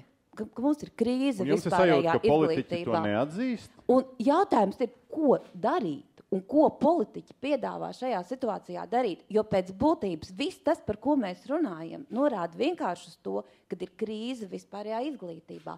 Ir skaidrs, ka to nevar labot vienā gadā, bet ir jābūt vīzijai, kā mēs to labosim. Jo mums vienkārši būs tūkstnesis Latvijā. Skriveļkungs vēl nav ticis pie vārda. Skriveļkungam vārds vai nu komentāram vai jautājumam, un tad es ļoti gribu iesaistīt pedagogus, kurus tik daudz te piemin, jo te ir viedoklis. Lūdzu? Jā, man varbūt būs provokatīvs jautājums. Ņemot vērā, kad pasaulē 7 miljārdi iedzīvotāju un tikai apmēram 800 miljoni, kas dzīvo vecajā Eiropā, Amerikā, Kanādā, Austrālijā, ir tik tālu attīstīti, ka viņiem gribētos pirkt no Latvijas mūziku, grāmatas, visāds augstu līmeņu humanitāros pakalpojumus, un apmēram 6 miljardi ir tie cilvēki, kam vajadzīga kvalitatīva pārtika pārsvarā. Televizors, mobilais, labas zāles lētas, tad mums kā valstī būtu jāvirzās uz ražošanu, lai tos 6 miljardus apgādāt ar tām precēm, ko mēs te ar saviem resursiem varam saražot. Jautājums? Un jautājums ir tāds. Izglītības ministrija novērtēja, ka centralizētā eksāmena organizēšana izmaksās apmēram 1,9 miljonu eiro gadā. Līdz ar to mans jautājums, ja jums būtu jābalso jūsu partijām, jūsu partiju pārstāvjiem Saeimā par budžetu un apzinoties, ka tāds nauda, kas ir vajadzīga tieši 7. līdz 9. klases infrastruktūras uzlabošanai, visām skolām, skolotāju atalgojumiem, mācību satura uzlabošanai, uzskatīsim, ka vajag 10 reizes vairāk. Sāksim pirmais solis, ka vajag budžetā 20 miljonus eiro. Un liekot soli pa 10 miljoniem, 30 miljoni, 40 miljoni. Kurš soli vairāk jūs jautājums? Nē, es teiktu paprasīt, par kuru ciparu jūs balsotu. Konkrētu ciparu? Jā, 15. gada budžetam, ko iefiksēt. Lūdzu. 4 atbildes. Lūdzu. Kolēģi, šeit ir priekšklašanās debats. Katrs no mums pateiks 200 miljārdi un ar to beigsies. Tas nav nopietni. Jūs jau sakat? 200 miljārdi? Jā. Paldies. Kurš vēl vairāk? Citas atbildes? Nevaram mēs tagad pateikt, ka tam mēs dodam. Tāpēc, ka ir, tur ir veselība, tur ir aizsardzība, tur ir skolotāja algas, tur pensijas. Bet politiskais kritērijs, kāds jums ir? Bet iekšēji, personīgi es atbalstītu interešu izglītību, ļoti atbalstītu tieši eksaktajās zināšanās un Paldies. Ir vēl atbildes? Tas, manuprāt, ir ļoti svarīgi, lai būtu papildus interesi. Jautājums nav vienkārši. Atbildi ir sarežģīta. Ja runājam par izglītību un zinātni kopumā, tad, manuprāt, 2 pirmie kritēriji, kas būtu jāņem vērā, ņemot vairāk ir ierobežot finanšu resursi, ir esošo likumu pildīšana, augstākās izglītības likums un zinātniskās darbības likums, kur ir paredzēts ikgadējs finansējuma pieaugums, attiecīgi 0,15–0,25% apmērā no IKP. Tā ir pirmā prioritāte. Otra prioritāte ir pedagoga atalgojums. Jābūt skaidram plānam nākamajiem 5 gadiem. Nevis mums jāpriecājas tikai, ka šogad ir pirmais gads, kad pedagoga augustā jau zina, kāds viņiem atalgojums būs 1. septembrī. Restīvi sasniedzot. Reizniekundze, likumdevējiem nav nekādas problēmas to Skriveļkunga jautājumu arī iecelt likuma saistību līmenī un padarīt viņu par prioritāti. Jā, un ZZS to arī ir darījuši un darīs. Ko nozīmē ir darījuši? Šobrīd nav šādā līmenī. Opozīcijā esot, mēs sniedzām šādas priekšlikumus par finansējumu pieaugumu. Jūsu atbildi par 15. gadu budžetu tad ir? Un nākamajam gadam, un arī mūsu programmā ir rakstīti šie punkti, ko es jums šobrīd precīzi pateicu. Tikai nav tā cipara. Dzintarkungam ir cipars? Šķiet, ka šis jautājums ir tikpat vienkārši pēdiņās, kā reiz tika, es neatceros, kāds žurnālists, varbūt Domburkungs vai kāds cits teica, ja jūs esat nosaukuši šo nozaru kā prioritāti, tad lūdzu tagad nosauciet 3 nozares, kuras nebūs prioritātes. Ja? To atbildēt ir tikpat vienkārši, bet tāpat laikā ir kaut kādas lietas, pa kurām partijas ir gatavs niknāk cīnīties un kuras izvirza. Ir zināms, Nacionāla apvienībai demogrāfija ir viens no šādiem jautājumiem, tas ir skaidrs, ka visās budžeta veidošanas stadijās, tas būs tas, par ko mēs mēs cīnīsimies. Izglītības nepieciešamības, tas, par ko mēs šobrīd runājam, izglītības darbinieku atalgojums, tā arī ir viena no prioritātēm, par ko mēs apliesim, ka mēs būsim sabiedrotie Reiznieces kundze un gatavi cīnīties. Labi, paldies. Ļaujiet man iesaistīt zāli. Man ir ziņas, ka fizikas skolotāju asociācijas vadītājai viņi man pirms brīža teica, ka viņi jau paliekot drusku dusmīgi klausoties tā visu. Pedagogs tik daudz pieminēt, Viruča Čēle. Labdien! Es gribētu teikt tā, ka principā ir labi un pozitīvi, ka šī lieta šobrīd ir aktualizēta. Mēs saprotam, ka mums sāpe ir visiem, un jautājums principā varbūt drīzāk ir par to, lai mēs kopā atrastu risinājumu, no kura būtu tomēr Latvijai vairāk labuma, nekā reizēm varbūt arī ļaunuma. Tas, uz ko es gribētu šobrīd mudināt, man ļoti gribētos, lai mēs no vārdiem pāriet pie darbiem. Mēs šobrīd runājam par vienu ielāpiņu tur, otru ielāpiņu tur, par to, ka mēs neredzam kopā situāciju, kā vispār to darīt. Man būtu aicinājums no ielāpiem pie stratēģijas.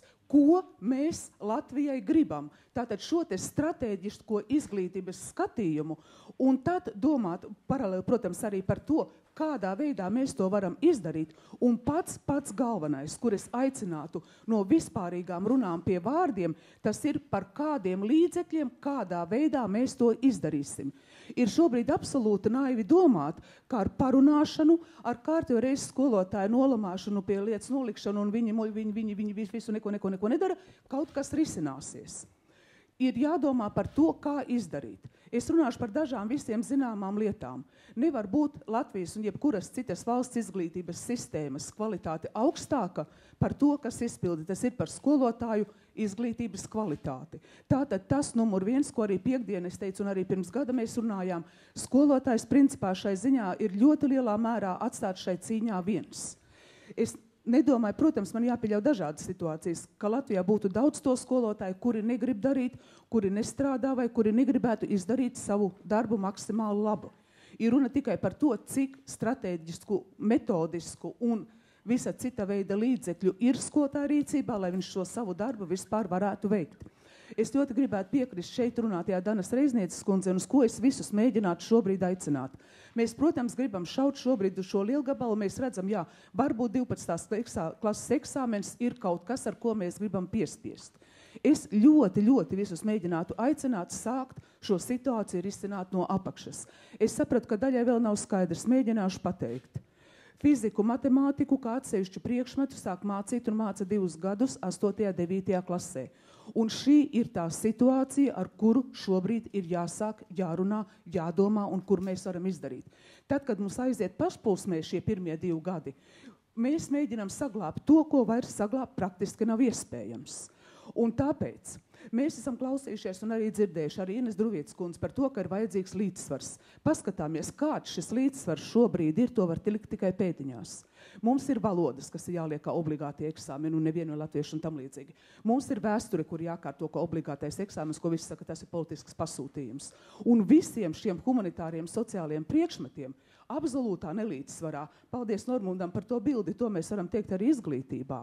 Pretī ir viena vienīga matemātika un nekāds līdzsvars šeit izglītībā nav redzams pamatskolā.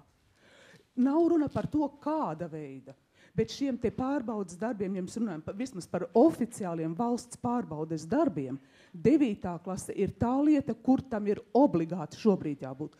Pamatoši ar vairākām situācijām. Pavasarī, kad mēs runājām, Dzinterkungs teica, ka jā, eksāmens varbūt nav motivācija interesēties, bet ka eksāmens ir motivācija kaut ko darīt. Tad saprotam to variantu, ka vecuma attīstības psiholoģijas saka, ka tas kā instruments darbos vēl šajā vidējā posmā, tas ir pamatskolā, 8. un 9. klasē. Runāt par to, ka tas ir tālāk instruments skolānam, tomēr arī kā cilvēkam ir sava brīvā griba. Tātad šeit tam būtu jābūt kā obligātiem gan līdzsvar, gan visās citās situācijās. Par principu, kāds tas izskatītos, tas goda vārds šobrīd vairs nav svarīgi. Mēs runājam par to, ka mēs veidosim, jā, tagad ir ļoti jauki, būs diagnostika. Nu, labi, nodiagnosticēsim. Un tad, pie tam, ko es šobrīd dzirdu arī no veselās rindas skolu, izrādās, diagnostika jau nav obligāta. Un tātad mēs atkal tie ir kaut kādi burbaļus kā rezultāti. Tātad šeit tomēr par pamatskolu runāt valsts pārbaudas darbiem ir jābūt. Protams, ka otrs, ļoti jau pieminēto, mums ir jāskatās, bija ESF projekts, 45% skolu pieņems, ka tas tā ir šobrīd, ir šī te situācija, ka ir šie te materiāli, ir šī te materiāla tehniskā bāze. Pamatskola pazuda no turienes. Mēs runājam par to, ka mums trūks skolotāji. Protams, fizikas skolotāju variantā šī situācija ir absolūti kategoriski jārisina. Mēs jau 12 gadus to mēģinām runāt. Izglītības ministrija, rektori un tam līdzīgi no universitātes turp un šurp, risinājuma šobrīd nav. Tas, kas man liekas, varbūt nav visur diskutēts jautājums, ir šī runa par to, ka nav pat šobrīd runa par 160, 180 vai 200 stundām, kurās kādam liekas, ka var uztapt cilvēks, kurš var iet iekšā klasē un mācīt konkrēto mācību priekšmetu. Sadalām šīs 160 stundas, tas ir 1 mēnesis. Uzskatīt, ka tad cilvēks var ieiet klasē un mācīt šo priekšmetu, labākajā gadījumā apguvis dažas no šī te priekšmeta situācijām, ir pilnīgs absurds. Šilskundze, neejam detaļās, jūs visticamāk tiksiet vēl pie vārda, ja būs iemesls, bet norezumējam jūsu versiju, ka tā strateģiski skatoties ir totāls nelīdzsvars un ka tā situācija iespējami ātri ir jārisina gan pamatskolas, gan vidusskolas līmenī ar obligātu eksāmenu, bet tajā pašā laikā jūs sakat, ka skolotāju situācija ir katastrofāli pieminētā, un ka līdz ar to nav kas labi. Ir jārunā ar skolotāju metodiskā līmeņa celšanu. Un šobrīd šeit ir runa par to, ka valstiskā skatījumā materiāli valstīm jau tam nav. Ir runa par to, ka to dara daži individuāli, runāsim kaut vai pie universitātes Dats Namsons kantoris, bet tam jau nav valstiska finansējuma. Es runāju par to, ka valstī patiesi jāpagriežas pēc būtības ir par to, lai šo līmeni celtu. Ja šī pagriešanās notiek, jūs uzskatāt, matemātikas eksāmenu, fizikas eksāmenu var obligāti ieviest uzreiz? Nē. Nevar? Es domāju, vidusskolā, tagad tā, es gribu runāt par šīm lietām, es uzdošu dažas. Pamatskolai un vidusskolai dalām. Pamatskolai šobrīd, kur visi mācās fiziku. Ja mēs tur neizdarām, kur mēs vidusskolā. Un tagad, ja mēs pasakām šobrīd šo situāciju, eksāmenis ir obligāts. Paskatāties, kā ir pilnīgi skaidrs, kā veidosies šī te situācija, ja mēs mainām, uzdodam šo jautājumu. Cik izvēlēsies šo momentu, ja tas ir piespiedu variantā? Otrs, ko es gribu jautāt, vai patiesi mums liekas, ka visiem ir jāpiespiež vienādi augstā līmenī? Mēs taču ļoti labi saprotam, ka kritīsies šī oficiālā eksāmena līmenis. Citādāk tas nevar būt, vai mēs to gribam panākt. Tā ka man liekas, ka ir jāstrādā uz tiem, kuri vēlas, kuri grib, kuriem ir ieinteresētība, motivējot, padziļinot šo skolānu izglītošanu eksaktajos virzienos. Jo domāt, ka mēs šobrīd Latvijā 21. gadsimtā piespiedīsim visus un vienādi, tam pat nav jēgas. Paldies. Atstājiet mikrofonu pie sevis. Replikas, komentāri, varbūt pretjautājumi. Lūdzu. Es domāju, ka šī gadījumā neiet runa par piespiešanu, bet iet runa tiešām par kaut kāda minimuma nodrošināšanu. Un tiešām atpakaļ pie politiķiem līdz 9. klases beigām tā tas ir, kad skolai ir pienākums iemācīt šo te minimālo paketu un bērniem ir pienākums mācīties. Un šī te kvalitāte ir jānomēra. Un visticamāk, ka mēs nonāksim, un vēl viena lieta, naudas sistēmā ir, un īstenībā naudas sistēmā ir ļoti daudz. Mēs neesam aizgājuši līdz tam pavisam sāpīgajam momentam, ka skolu ir pa daudz un ka skolu tīkls ir jāmaina. Un, protams, to, kad mēs sāksim mērīt ar to kvalitāti, mēs tiešām nonāksim visticamāk pie ļoti sāpīgiem, bet nepieciešamiem lēmumiem. Risinājums, ka mēs izliekamies, ka viss ir kārtībā, nav labs risinājums. Paldies. Vairāk grib runāt, Reiznieks Ozolskundze? Jā, īsts komentārs ar piespiešanu. Bērns tiešām nepanāks labu rezultātu. Ir vajadzīga arī motivācija. Viens no motivācijas instrumentiem, kā lai bērni arī labprātīgi jau likt eksāmenu, lielākā skaitā ir augstskolu pusē, jo augstskolas šobrīd kā iestāja eksāmenu neprasa fizikas un ķīmijas obligāto eksāmenu. Un ja es kā bērns redzu, ka man iestāja eksāmenā nav prasīts šis obligātais eksāmens, kāpēc lai es to kārtot? Ja es nekārtoju eksāmenu, tad attiecīgi es sajūtu, ka man varbūt nav tik daudz jāpiespiež mācoties šo priekšmetu. Uzreiz ir par šo atbildi? Jā, es tieši šeit gribu pateikt, šeit mēs mētājam to bumbiņu un nedomājam. Tagad tā, ja ir runa par to, ka var iestāties eksaktajās specialitātēs, bez matemātikas, bez fizikas, bez ķīmijas, nokārtoja, latviešu valodas vai angļu valodas eksāmenu, ko mēs gribam. Otrs, ko es ļoti gribu šeit pateikt, tās viss ir ielāps kaut kam citam, bet ja mēs ierakstām, ka viņš var iestāties ar E līmeni, Lūdzu saprotam, līmenis ir 17% un mazliet uz augšu. Mēs tātad sakām, ka principā, ja mēs tās 10 balvas sadalām, ar sliktu divnieku mēs uzņemam un pēc tam runājam, kas mums liek šobrīd pateikt. Mēs neņemsim, ja tev nebūs vismaz ABC līmenis. Es ceru, ka augstskolu pārstāvji ir gatavi tūlīt tālāk jau komentēt. Ja? Protams, es zinu, kas tieksim šī situācija. Tas taču ir loģiski ieprogrammēts atbildums pēc pirmā semestra. Paldies, Klauskungs. Augstskolu pārstāvjus var derēt, nav gatavi par to spriest, jo tad viņiem izdarīt ļoti lielu lāču pakalpojumu sev, jo tās budžeta vietas šajās zinātnēs ir daudz vairāk nekā tie, kas liek eksāmenu. Šajā gadījumā, ja pat sāk skādēt kaut ko zemāk par C, tad vispār nebūs, kas aizpild šīs vietas.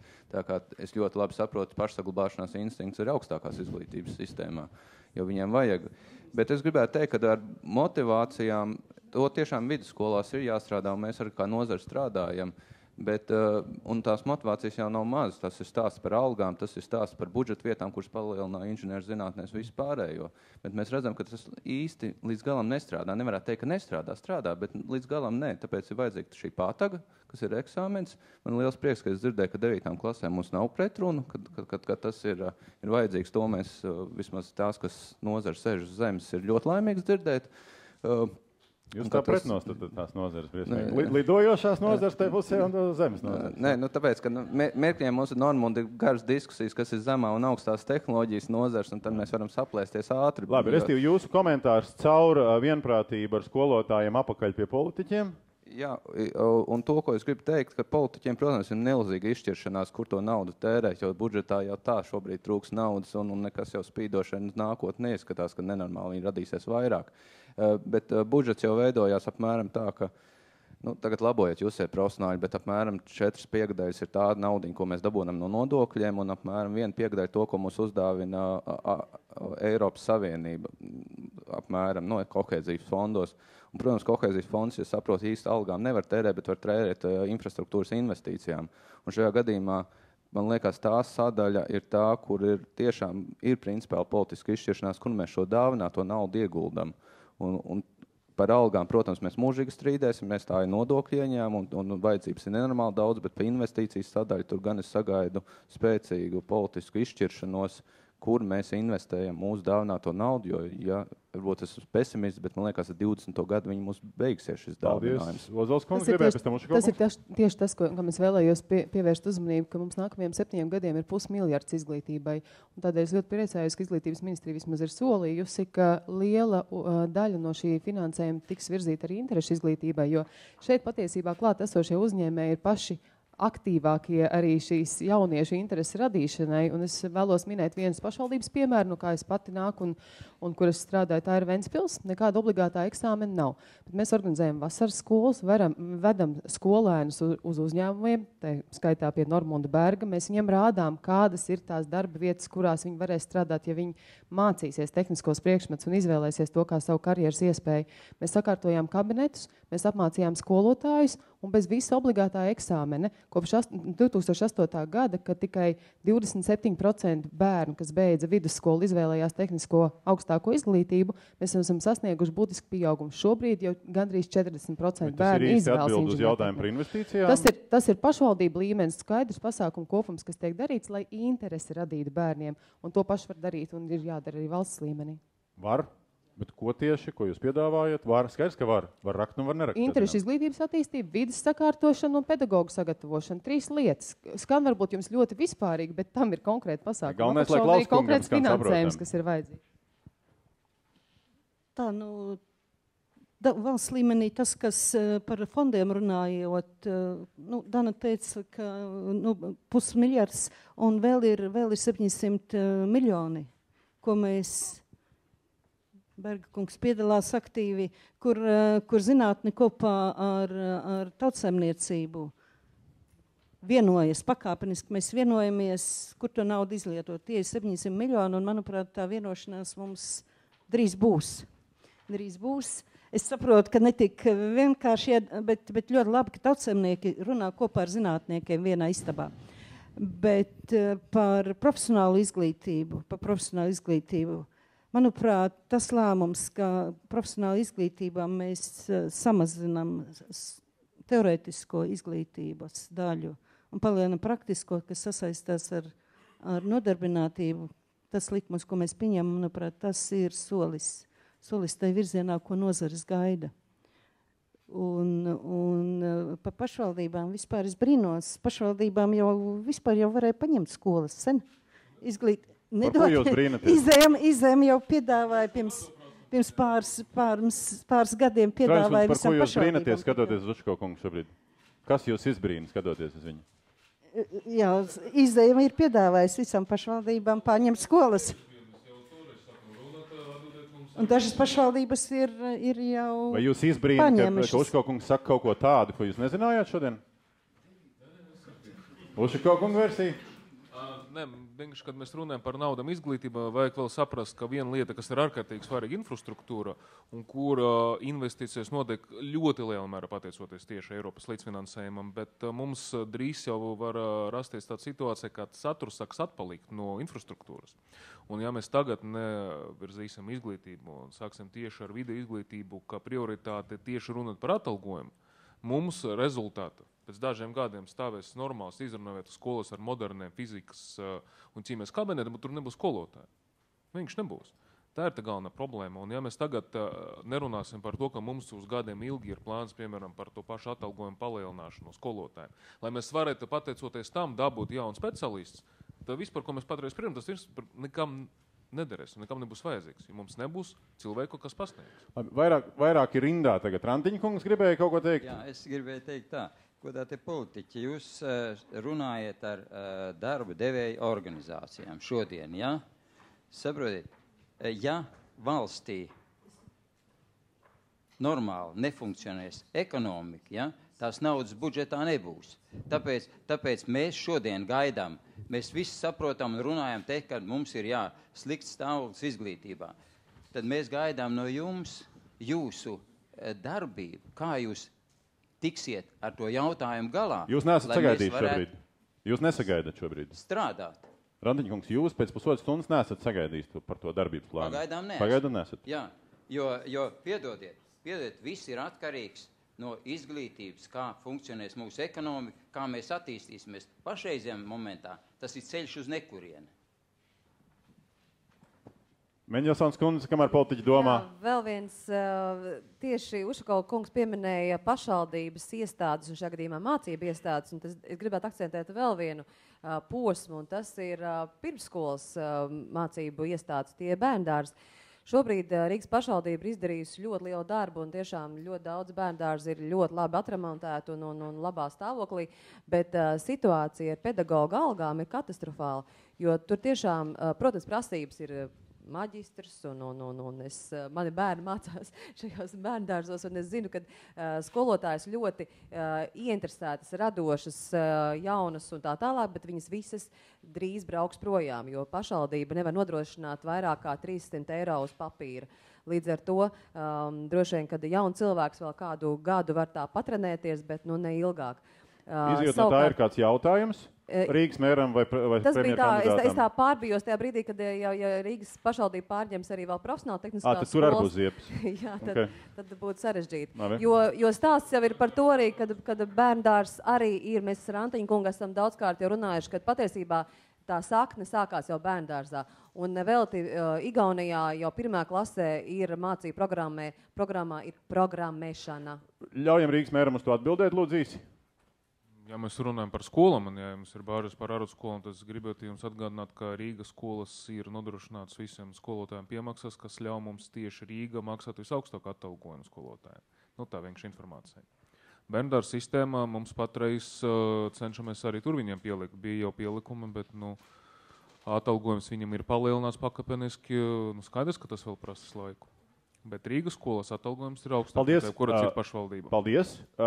Iepriekšējā riņa pabeidzot Zindarkungam vēl bija ko teikt. Droši vien, ka ietverot jau Rantiņa kunga neapmierinātību par to, kas ir vai nav dzirdēts par darbību. Jau nākamie apaļi aizgājuši, bet turpinot par infrastruktūras, ja es kļūdos, Straujums kundze varētu precizēt, bet tas, ko mēs esam saklausījuši no izglītības ministrijas nākamā plānošanas periodā, tieši 160 2 miljoni eiro ir paredzēts skolu infrastruktūras uzlabošanai, tā skaitā dabas zinātņu kabinetu labiekārtošanai skolās. Un runājam par atbalstu pedagogiem, tā skaitā kompetenci pilnveidēja dabas zinātņu jomās, tad ir paredzēti 15 miljoni. Kas attiecās uz... Jautājums, vai tas ir daudz vai maz? Tas ir kaut kāds solis, viss ir relatīvs, pret ko mēs salīdzinām. Ja mēs runājam par to, ka mums jāņem vērā darba devēja viedoklis, jo tieši, un uzņēmēja viedoklis, jo tieši no tā būs atkarīgs, un cik tad budžetā tev līdzekļi būs ko darīt, un es domāju, tieši ne jau aiz gara laika jūs šo diskusiju rīkojat, un tas, ka es domāju, ka šie solījumi vismaz, un tas, ka šī prioritāte ir arī mūsu prioritāte, tas ir šodien izskanējis, un tas būtu tas solis uz priekšu. Paldies. Paldies. Vai zālē ir vēl kāds, kas gribētu iesaistīties? Lūdzu, padodiet lūdzu Šelsons mikrofonu. Un piesakiet sevi, lūdzu. Jā, Mārs Jurevičs, strādāja būvniecībā, man ir pasniedzējs, kas man mācīja teorētisko mehāniku, man ir matemātika mācīta. Un es gribēju uzdot jautājumus, kas par to atbildīgs, varbūt es kaut ko nesapratu. Mums skolā bija eksāmenis fizikā, 33 biļetes vai 40, neatceros. Tagad pareiķinot, lai sagatavotu eksāmenu fizikā, vajag 1,9 miljonu. Es tikko pārreiķināju galvā, tas ir kaut kur pār par 40,000 eiro, lai sagatavotu vienu biļeti. Kur ta būs naudas priekš skolotājiem, priekš kabinetiem? Arī mums bija fizika, matemātika. Ja? Cik es zinu, man 2 bērni, viens pabeidz augstskolu, otrs pabeidz tūlīt vidusskolu. Līdz 2. klasē matemātikā ir zīmēšanas burtnīca un māca tur krāsot cēnītes un visu, un matemātika nemāca. Māca kaut ko no galva. Jautājums būtu tāds, kā to naudu varētu pārvērst tomēr kvalitātē, un tad būtu arī tā kvantitāte un nodokļi. Jo te es nedzirdēju to, kas būs kvalitāte, kur būs tas ieguldījums, dzirdēju tikai tādu naudas notralināšanu. Un vienīgā frāze, ko Straujums būs, ko lai saka? Straujums kundze. Ko lai saka? Es nezinu, kur tie 1,9 miljoni šeit radās. Nekas tāds... Atstājiet mikrofonu, lai izdiskutē. Bija 1,9... Nekāds tāds nav līdz kabinetam atnācis. Tas ir tas informatīvā ziņojumā. Skrīveļa kungs, precizējiet, kas tas ir? Es to dzirdēju vienā konferencē, kur par šo runā izglītības ministrijas pārstāvi. Viņam ir uzvārds tam pārstāvim? Atrodam vainīgo, Izglītības ministrs pārstāvs kaut kāds ir bijis konkrēts, neatceraties. Vai ministra vai Papula? Nē, labi, es nezinu tos 1,9 miljonus, bet, ja runājam, ko Dzintars kungs teica par tiem līdzekļiem, Turiet mikrofonu pie sevis un runājiet. Algas nevar maksāt no fondiem, un tie ir interešu izglītībai, kas, manuprāt, ļoti svarīgi, 15 miljoni. Bet tad atbild uz to jautājumu, kā listē kvalitātei kaut kā nonāk? Nesaprat, ja nosauc man 1,9 miljonu, mums skolā fizikā bija 40 biļetes, cik es atceros. Es nezinu, kas ir 1,9 miljoni. Tad man ir jāsaprot, kas ir 1,9 miljoni, no kurienes tas skaitlis un kas tas pa skaitli. Un tad tiekat koalīcijās. Varbūt es tā provokatīvi pateicu, bet es godavārdu savām ausīm dzirdēju vienā no konferencēm, kuru mēs atkal ar izglītības ministriju taisījām Skrīveļa kungs, man ar LNT kolēģis palīdzību, es jūs palīdzēšu. BNS ziņu 2. jūnijas koalīcijas partijas pirmdien vienojušās par obligātā centralizētā eksāmena fizikā vai ķīmijā ieviešanu pēc 3 gadiem, paziņoja lemdot Straujumu, tātad klātsošā. Pakāpeniski vidusskolāniem būšot jākārto pārbaudas darbu, kā arī jāpiedalās ministrijas sagatavotos pilotu projektos. Šo eksāmenu ieviešanai nepieciešami 1,8 miljoni eiro. Es to paziņoju 1,8. Es to nepaziņoju. Es precizēju, tas ir fiški tikai pār 40,000 un nav 47,000. Jā. Tā par tiem diagnosticējušiem darbiem un par eksāmeniem, bet mēs vakar runājam, ka varētu būt vai šorīt jau 16. gadā, bet par naudu es nekad neesmu runājis, no kurienes tā nauda ir radusies, to es nezinu. Labi. Kolēģi, es domāju, nav jau nekāds noslēpums, ka izglītības un zinātnes esošā ministra Druvietes kundze ir principā pret obligātā eksāmena ieviešanu. Un šodien patiesībā bija liels prieks dzirdēt, ka Straujums kundze vismaz apgalvo, ka esot vienojusies ar ministri, ka tomēr tā kā varētu ieviest tos eksāmenus. Un, domāju, tā arī rodas tie lielie cipari. Tiek meklēti dažādi argumenti, kādēļ nevar ieviest obligāto centralizēto eksāmenu. Mazliet vienkārši skaitļiem salīdzinot, Izglītības ministrija jaunas politikas iniciatīvās nākamajam gadam ir pieprasījusi apmēram 200,000 eiro, lai ievies diagnosticējošos darbus. Es domāju, ka eksāmena sagatavošana nevarētu būt ar kārtu daudz dārgāk. Un ja pat ir dārgāk, man ir konkrēts priekšlikums, kur var ietaupīt. Daļu no centralizētiem eksāmeniem svešvalodās varētu aizstāt ar ar starptautiski atzītu certifikātu izmantošanu, tur savukārt radīsies ietaupījums. Jā. Precizējumi pa 1,8 šai ziņā ir citāts, ka tie ir izglītības zinātnes ministrijas aprēķini. Nu, tad vai nu jūs viņiem uzticaties kā premjeri, vai nu jūs viņus apšaubat? Nu, tāda aprēķina līdz manim nav atnākuši. Prasiet. Labi, vēl politiķiem ir repliks par šo? Nav. Vēl viens vārds no zāles, lūdzu. Jā, Berga kungs teica, ka šeit Piesakat, kas jūs esat. Dzinters Zariņš arī esmu uzņēmējs un sabiedriskās organizācijās, kas aizstāv uzņēmējs strādāja. Berga kungs teica, ka ir līdzsvars starp dzimumiem, politiķu pārstāvniecībā. Te šeit arī, es domāju, līdzsvars starp izglītības, starp humanitāro un egzakto izglītību, kad divas dāmas, saprotu, pārstāv egzakto zinātnes un divi kungi pārstāv humanitāristus. Bet runa nav par to. Runa ir pa katru partiju atsevišķi par viņu kandidātiem. Katram kandidātam piedāvā izvirzīt ministra prezidenta kandidātu.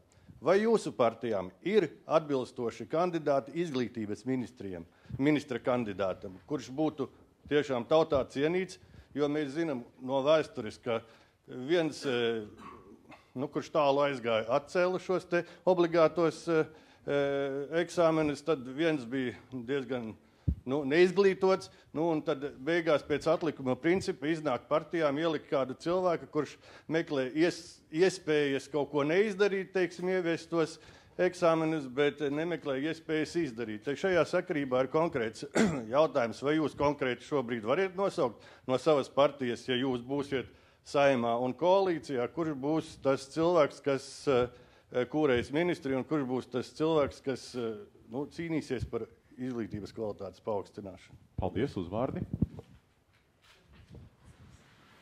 Nacionālajai apvienībai šobrīd ir divi iespējamie kandidāti, par ko tiek diskutēts partijas iekšēnē, un tuvākajā laikā valde pieņems lēmumu, un šis kandidāts tiks arī nosaukt. Šos divus nevarat nosaukt? Tas nebūtu korekti pret kandidātu, kurš, acīm redzot, beigās netiks nosaukts. Tā tad neviens uzvārds, lūdzu. Savukārt vēlos teikt, ka jebkurš ministrs, kurš strādās, nedzīvos un nestrādās izolētā pasaulē un izolēt no savas partijas, tā kā tie solījumi, kas šobrīd tiek izskan šeit, neatkarīgi no tā, kas būs ministrs, tie partijām būs jāizteno. Un mūsu partija apvienībā ir vairāk iespējamie kandidāti, neviens precīzi šobrīd nav izvirzīts, bet kā piemēru var minēt, piemēram, pieredzējušo rektoru Jānu Vucānu. Man ir pieredze izglītības jomā vadot komisiju, tā kā vismaz divi jums šobrīd kā iespējamie, bet precīzi nominācijas nav. Paldies. Mums šodien ir zinātnes izglītības ministre, un šeit nav runa tikai par eksāmenu.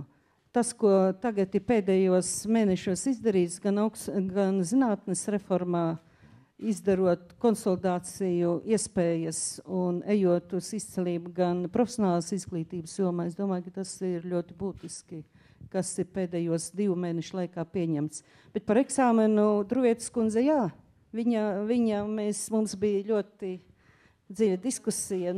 Jā, es esmu matemātikas, viņa ir filologs. Bet Inna Druvieta ir oficiālā ministra amata kandidāti? Nē, mums nav izvirzīti oficiāli kandidāti nākošām valdībām, bet mums ir ministri šodien. Nav. Vienkārši precizējuma specializācija universitāte bija statistika un ekonometrija, bet tas ir tā vienkārši informācija. Skaitiet, tā man paspēja iemācīt. Ja mēs runājam par kandidātiem, no tiem cilvēkiem, kas piedalās vēlēšanas, mums varētu ieņemt šo amatu tas pats Nikita Nikiforovs, kas strādā patreiz Saeimā, plus mums ir cilvēki, ar ko mēs strādājam, gan augstskolas, gan arī skolu direktori. Ja būs tāda iespēja, tad mēs virzīsim kādu no šiem nepartīskiem cilvēkiem, līdz ar to šos uzvārdos nesaukšu, bet mums ir apmēram 4 cilvēkiem, kas varētu ieņemt bez Saeimas kandidātiem. Paldies, dāmas un kungi. Mums lēnām tas pulkstenis sāk spiest uz diskusijas finiša taisa. Līdz ar to es gribētu mēģināt sākt rezumē, dalīt, kas ir panākts, kas nav panākts, kas ir atbildēts, kas nav atbildēts, lai vai nu iziet vēl vienu riņķi, vai nu pārapstiprināt to, kas līdz galam nav nodefinēts. Līdz ar to man būtu lūgums, vai nu uzņēmēji visi runā, bet tad katrs ļoti īsi, vai nu skatās kaut kā viens uz otru un kaut kā katrs otrais sadala kaut kādu rezumējumu, ko jūs pieņemat kā atbildes, ieskaitīts, neieskaitīts, ko nē, vai ir vēl kaut kāds rezumējošo jautājumu bloks, kur jūs vēl gribat dabūt rezumē? Klauskungs? Jā, to, ka man prieks bija dzirdēt, kad par 9. klasi kā eksāmenu vietu, tas ir plus. Es dzirdēju par to, ka infrastruktūrā ieguldīs, tas ir plus. Un tas, ka mums bieži mēģina tā nosēdināt galdam pretējās pusēs, es gribētu teikt, ka mēs tāpatās esam komanda, un politiķi šoreiz jau arī aicināja mūs būt komandā. Un to, kā komandas partneris, es varu pateikt, kad jūs runājat par pirms pensijas vecumu skolotājiem šajās lietās. Es paņēmu vienu lielu uzņēmumu, kurā ir alga virs 1000 eiro. Paskatījos viņu vecāko tehnisko personālu. Viņam šis vidējais vecums ir 50 gadi, un lielā mērā tas izskatās kā Nacionālā biblioteka nevis no Daugavas puses, bet no otras puses tas grafiks. Tā ir taisnība, ka mēs paņēmām, izlaupījām skolas ar labākiem kadriem, jo mums arī vajadzēja cilvēkus. Tālāk ir jau bagātās pilsētas kā Ventspils, Rīga, pieliekot piemaksas, paņēma apkārt no reģioniem labākos skolotājus. Tā ir realitāte, bet realitāte ir tāda, ka tūlītās mums visiem beigsiet, mums nebūs kur iegrābties vairāk un atņemt kādam citam. Vai ir no tā rezumējošais jautājums, ko jūs gribat sadzirdēt no politiķiem? Es gribētu sadzirdēt, ka nav, ja 16. gads ir nosaukts, viss dara, bet daram neatliekam, jo mums tūlītās beigsies vienkārši kadri. Jautājums ir par ko? Sākam ar eksāmenu kā obligātu mēri instrumentu. 16. gadā. 16. gadā, jo man arī paveicās mācīties skolā, kur man neviens nejautāja, ko es izvēlēšos mācīties. Paldies. Izejam cauri tiem rezumē un potenciāliem noslēguma jautājumiem, un tad politiķiem būs noslēgums. Bāliņkunds? Es domāju, ka mēs dzirdējām daudzas atbildes, bet uz vienu jautājumu, pēc būtības viens jautājums ir, ko es uzdevu, ko Rantiņa kungs uzdeva, tas ir jautājums par izglītības stratēģiju kā tādu. Jo manā uztverē mums nav izglītības stratēģija, un tā man šķiet ir tā lielā problēma. Es domāju, ka mēs... Tas zem tā būtu jāsaprot. Stratēģija... Stratēģija, ko mēs kad darām, ja, uz ko mēs virzamies, uz ko mēs ejam, kam mēs sistemātiski novirzam līdzekļus. Arī tos, 4 gadus vismaz griezumā. 5 gadu griezumā, 10 gadu griezumā. Ja? Jo izglītība nav nekas īsts. Ja? Es domāju, ka jā, mēs strādājam kā komanda ar izglītības ministriju, strādājot pie mācību satura, jo tas arī ir viens smags jautājums. Labi. Un mēs strādājam arī ar asociācijām, ar skolotāju asociācijām, mēs strādājam ar skolām. Ja? Un nav tā, ka nozares neiet uz skolām, bet tā politiskā atbildība, tā ir jūsu atbildība. Labi, stratēģija 16. gads, vēl nesadzirdētais, atdzirdētais noslēguma jautājumu, lūdzu. Ja drīkst, paldies tiešām par to, ka pa jūsu jāvārdu eksāmenam. Es aicinātu tomēr jau šogad ieviest eksāmenu 9. klasē. Jo, mēs taču mācām, mēs taču visi mācām un paprasam ļoti vienkāršas lietas, varbūt tos pašus 5 primitīvos uzdevumus, lai izrēķina. Un tad, lai mēs ieraugam to šausmu līmeni, kas tur sagaida, tas motivēs rosīties. Bet tas, ko es nedzirdēju īstenībā ne no viena un ko es gribētu atzīmēt, mums ir šobrīd jau eksistējoša milzīga IT sistēmu bagāža izglītībā. Īstenībā mēs varam katru mācību stundu dot mazu eksāmenu vai, teiksim, ļaut rēķināt vienu uzdevumu, saņemt atgriezenisko saiti, mācīties skolotājiem, mācīt labāk un redzēt ministrijai, ko bērniem māca un ko iemāca, teiksim, šo te, kā kopumā mums jau ir stipri laba infrastruktūra. Un nesadzirdējāt, es nesadzirdēju to pieminētu. Vispār vienkārši pieminētu. Un līdz ar to jautājums, kāpēc tas nefigurēja? Ja? Vēl rezumē? Jā, paldies. Es domāju, ka šodien mēs dzirdējām izpratni un sapratni. Vienīgais, protams, mūs biedē tās atrunas, kad jā, vajadzīgs, bet ja būs tas un tas. Savukārt vēl viena replika par to, ka tiešām mēs runājam šobrīd par obligāto minimumu, nevis obligāto maksimumu, kad skolnieks pabeidz skolu. Un trešā lieta, ko es gribēju vēlreiz atgādināt, ka pirms 2 gadiem Latvijā bija atbraucis slavenais Somijas izglītības sistēmas reformators Pierre Klasi, un viņš tas, kurš cilvēks, kas padarīja Somijas izglītības sistēmu par labāko pasaulē, un tā balstījās uz 3 vaļiem. Pirmais valis bija ļoti augsts skolotāju prestižs. Ar to vispār jāsāk. Attiecīgi atalgojums. Otrais valis bija individuāla pieeja katram skolēnam. Somija ir maza nācija, un viņi uzskata, ka viņi nevar pazaudēt nevienu bērnu. un visi bērni jāvelk ir uz priekšu. Un trešais ir ļoti liela autonomija skolām. Izvēlēties savas programmas un pielāgot tās Tas ir arī vajadzībai. strateģiski uzstādījumi, vai ne? Nu, ja mēs tā definējam. Paldies! Enziņkungs? Jā, tas jautājums, kas faktiski palika un kas mums mulsina arī jau no paša sākuma, lai patiešām valdība strādā pēctecīgi un kā komanda, jo mēs vienā brīdī mēs redzējām, bija valdības lēmums, tā kā vajag, pēc tam, nu jā, bet tad nāk atkal jauns izglītības un zinātnes ministrs pie kam? Pie, nu, kā saka, no tās pašas, kā saka, koalīcijas un tā kā partijas. Tur ir atkal citi vēji. Jautājums, nu, kas ir jādara, lai tiešām valdība strādā tiešām pēctecīgi un kā viena komanda? Pēctecības stratēģija 16. gads. Tehnoloģijas Šķelskundze, vai jums palika kaut kāds rezumē, ko jūs sadzirdējāt un ne? Tā, varbūt šobrīd mēs varam teikt tā, mēs esam priecīgi par to, ka mums ir tomēr kopīgas jau intereses iezīmējušās, uz ko es gribētu ļoti vērst uzmanību un pastiprināt to, kas bija. Mēs iesākām sākotnēji visu kopā par to, ka mums ir vajadzīgs augsti attīstītas intelektuāla un tehnoloģiskās lietas. Tās nenotiks bez šo te gudro skolēnu motivācijas, viņu ieinteresētības un viņu dziļākas apmācības. Tātad ir runa par to, ka runājam un strādājam vidusskolā uz tiem, kuriem interesē, kuriem vajag. Domājam par olimpiādiem, domājam par zinātniski pētnieciskajiem darbiem, domājam šeit par šīm lietām, jo visus mēs šādi nesadarīsim. Tātad, ja šī lieta kaut kā parādītos arī teiksim, deputātu un tālāko ministru darbībā, tas būtu milzīgi daudz. Saprotam, es vēlreiz gribu teikt, ir 21. gadsimts. Piespiest, neizdosies nevienu.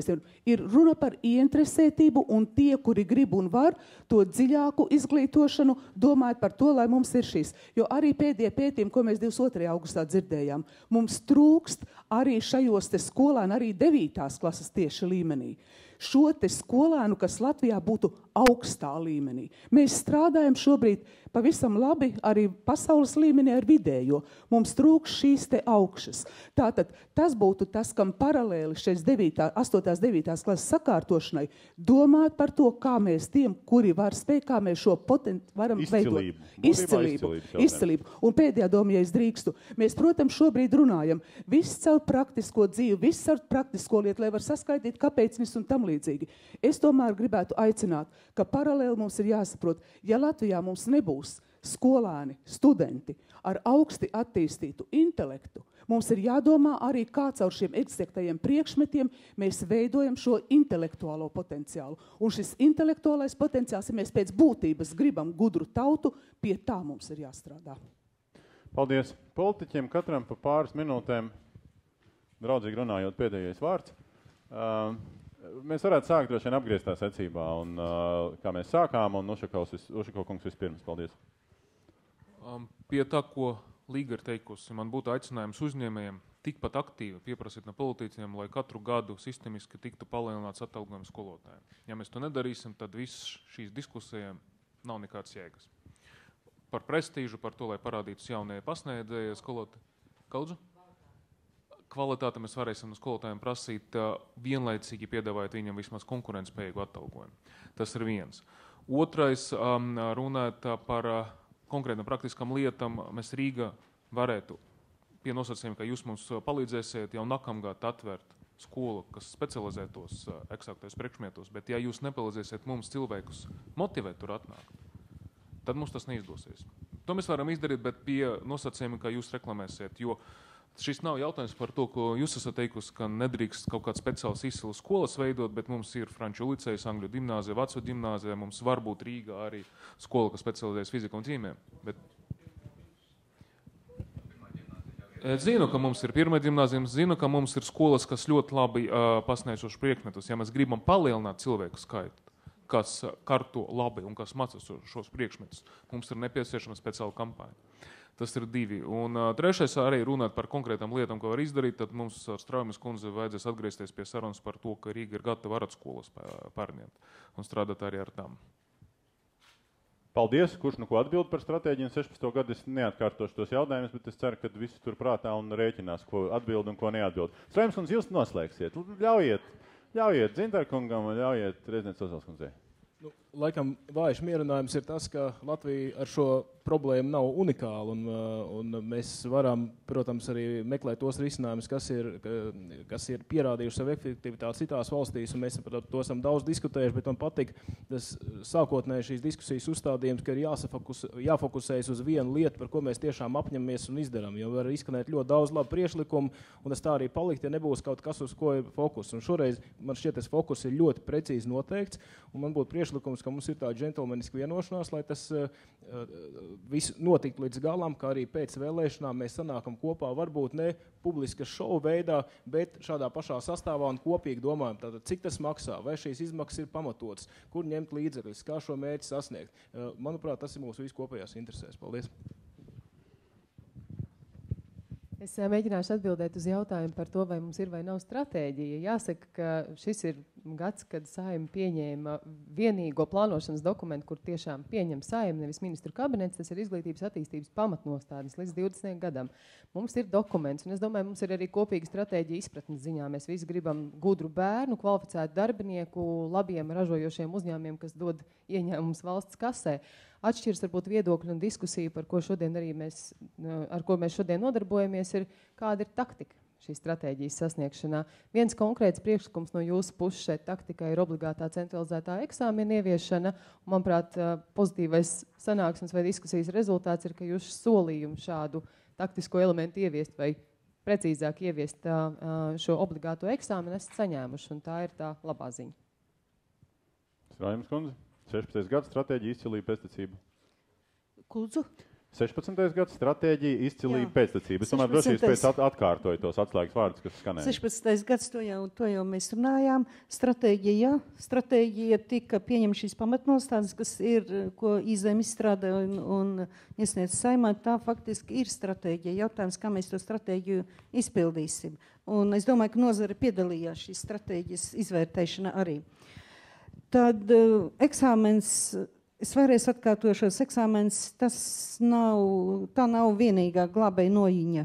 Tas ir satura izveida vispārējās skolās, tas ir pedagoģa kvalifikācijas celšana un izglītības zinātnes ministrija, tur ir vesela rinda. Tā ir interešu izglītība, tā ir nozares propaganda, tā ir profesionālas izglītības attīstība, kur es ceru mēs ejam.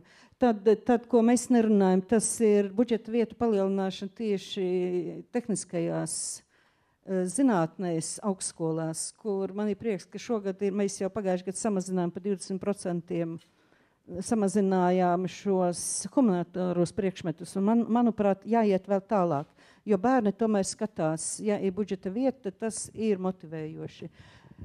Augstskolu, es negribu teikt koncentrācija, bet augstskolu dažāda sadarbība ar nozari, zinātnieku un tautsemnieku kopējā darbība. Tie visi jautājumi, ko mēs risinām un kas ir vienlīdz svarīgi blakus eksāmenam. Paldies. Vai ir pēdējo 2 minūšu fināla jautājumi? Uzņēmējiem vairs jautājumu nav. Paldies politiķiem, paldies uzņēmējiem, paldies dalībniekiem. Pasākumu beigas.